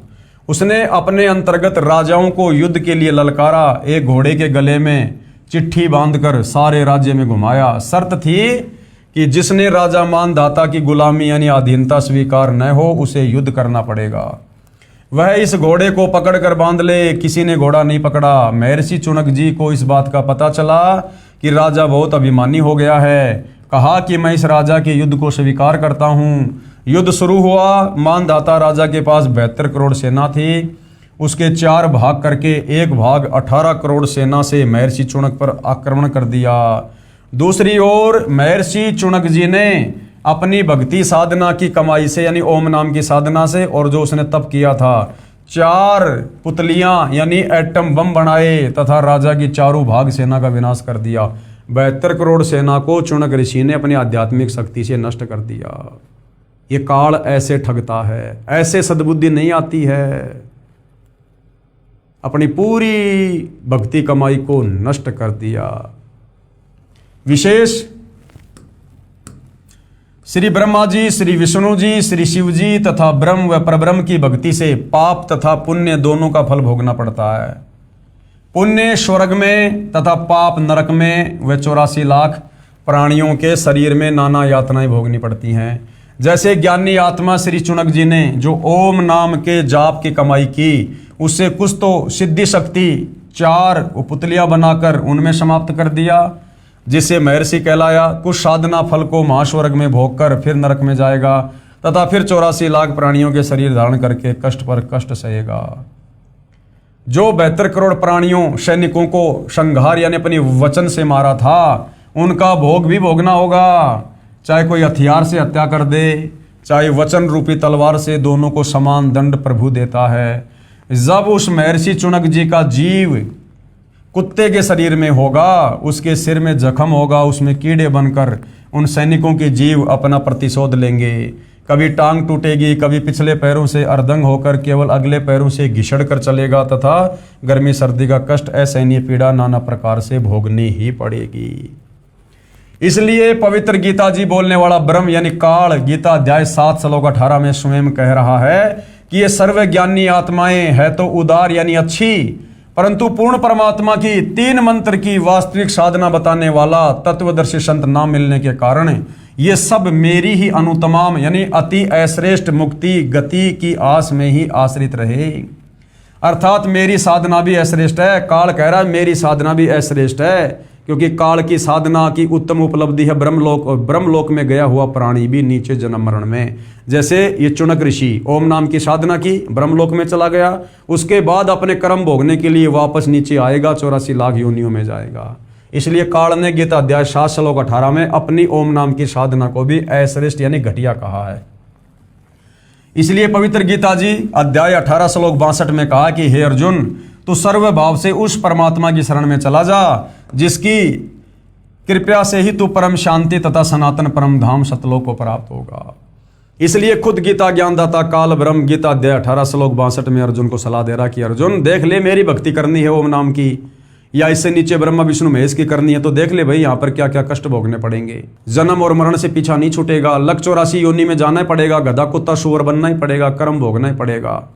और यदि तुझे परम शांति चाहिए, जन्म मरण से छुटकारा चाहिए, तो गीता अध्याय 18 श्लोक 62 के अनुसार अर्जुन को उस परम अक्षर ब्रह्म की शरण में जाने की सलाह दे रहा है कि तू सर्व भाव से उस परमेश्वर की शरण में जा, जहां जाने के बाद साधक लौटकर फिर संसार में वापस नहीं आता। पवित्र गीता जी को श्री कृष्ण जी के शरीर में प्रेतवत प्रवेश करके ब्रह्म यानी काल ने बोला। फिर कई वर्षों उपरांत पवित्र गीता जी तथा पवित्र चारों वेदों को महर्षि व्यास जी के शरीर में प्रेतवत प्रवेश करके स्वयं ब्रह्म यानी क्षर पुरुष द्वारा लिपिबद्ध भी स्वयं ही किया गया। इसमें परमात्मा कैसा है, कैसी उसकी भक्ति करनी है तथा क्या उपलब्धि होगी। ज्ञान तो पूर्ण है, परंतु पूजा की विधि केवल ब्रह्म यानी क्षर पुरुष अर्थात ज्योति निरंजन काल तक की है। चारों वेदों का सार ही पवित्र गीता जी है, यानी जो ज्ञान भक्ति और भगवान को लेकर चारों वेदों में है वो संक्षेप में शॉर्ट में गीता जी में है। तो चारों वेद कहो चाहे गीता जी कहो, इनमें ज्ञान तो पूर्ण ब्रह्म परमेश्वर का है, परंतु भक्ति का जो मंत्र है वो केवल काल तक का है, ब्रह्म तक का है। जिस कारण से तत्वदर्शी संत के अभाव में हर एक भगत आत्मा जी जान लगाकर भी काल की ब्रह्म की साधना करके और इसकी घटिया अनुत्तम गति का शिकार होती आई है। यानी उन्होंने सोचा कि ये वही महिमा तो पूर्ण परमात्मा की लिखी है, परम शांति प्राप्त होगी, परम गति प्राप्त होगी, वहाँ जाने के बाद साधक फिर लौटकर संसार में नहीं आएगा। फिर इन्होंने देखा कि उसका मंत्र क्या है। अब मंत्र भैया वो परम शांति वाला है नहीं, वो तो संकेतों में है, सीधा सीधा इस काल का मंत्र है ओम। तो उन अच्छी आत्माओं ने उस ओम मंत्र को ही कबीर भगवान का मंत्र जानकर पूर्ण मुक्ति के लिए जाप करना शुरू कर दिया। और अंत में क्या हुआ, धोखा हो गया, क्योंकि काल धोखा देता है। अंत में वो ब्रह्मलोक में चले गए बेचारे ओम नाम की साधना के चलते, और ब्रह्मलोक में जाने के बाद अपना वो पुण्य भोग कर ओम नाम की कमाई खर्च करके फिर वापस जन्म मरण में नरक में लग 84 में। तो कहने का मतलब भाई और बहनों, आज आप और हमें मौका मिला है इस ब्रह्म साधना के साथ साथ गीता अध्याय 17 श्लोक 23 में जो ओम तत्सत है, पूर्ण ब्रह्म परमेश्वर कबीर जी की साधना का मंत्र, वो हमें जगत गुरु तत्वदर्शी सतगुरु रामपाल जी जो कि तत्वदर्शी संत हैं, इन्होंने हमें दे दिया है। दे दिया मतलब जो भक्ति पर लगे हैं उनको प्राप्त हो जाएगा, और जिनको प्राप्त हो गया वो अपनी भक्ति कर रहे हैं। और अगर उनकी मर्यादाओं में रहकर आजीवन भक्ति की गई तो केवल उन्हीं आत्माओं का गीता अध्याय 18 श्लोक 62 के अनुसार जो है पूर्ण मोक्ष होगा, उन्हीं की पूर्ण मुक्ति होगी कि तू सर्वभाव से उस परमेश्वर की शरण में चला जा, जहाँ जाने के बाद यानी शतलोक जाने के बाद साधक यानी भगत फिर लौटकर संसार में यानी काल के 21 ब्रह्मांड में वापस जन्म मरण में नहीं आता। पूर्ण ब्रह्म की भक्ति के लिए पवित्र गीता अध्याय 4 श्लोक 34 में पवित्र गीता बोलने वाला ब्रह्म स्वयं कह रहा है कि पूर्ण परमात्मा की भक्ति व प्राप्ति के लिए किसी तत्वदर्शी संत को ढूंढ ले, फिर जैसे वह विधि बताए वैसे कर। पवित्र गीता जी को बोलने वाला प्रभु कह रहा है कि पूर्ण परमात्मा का पूर्ण ज्ञान व भक्ति विधि मैं नहीं जानता, ये काल भी नहीं जानता।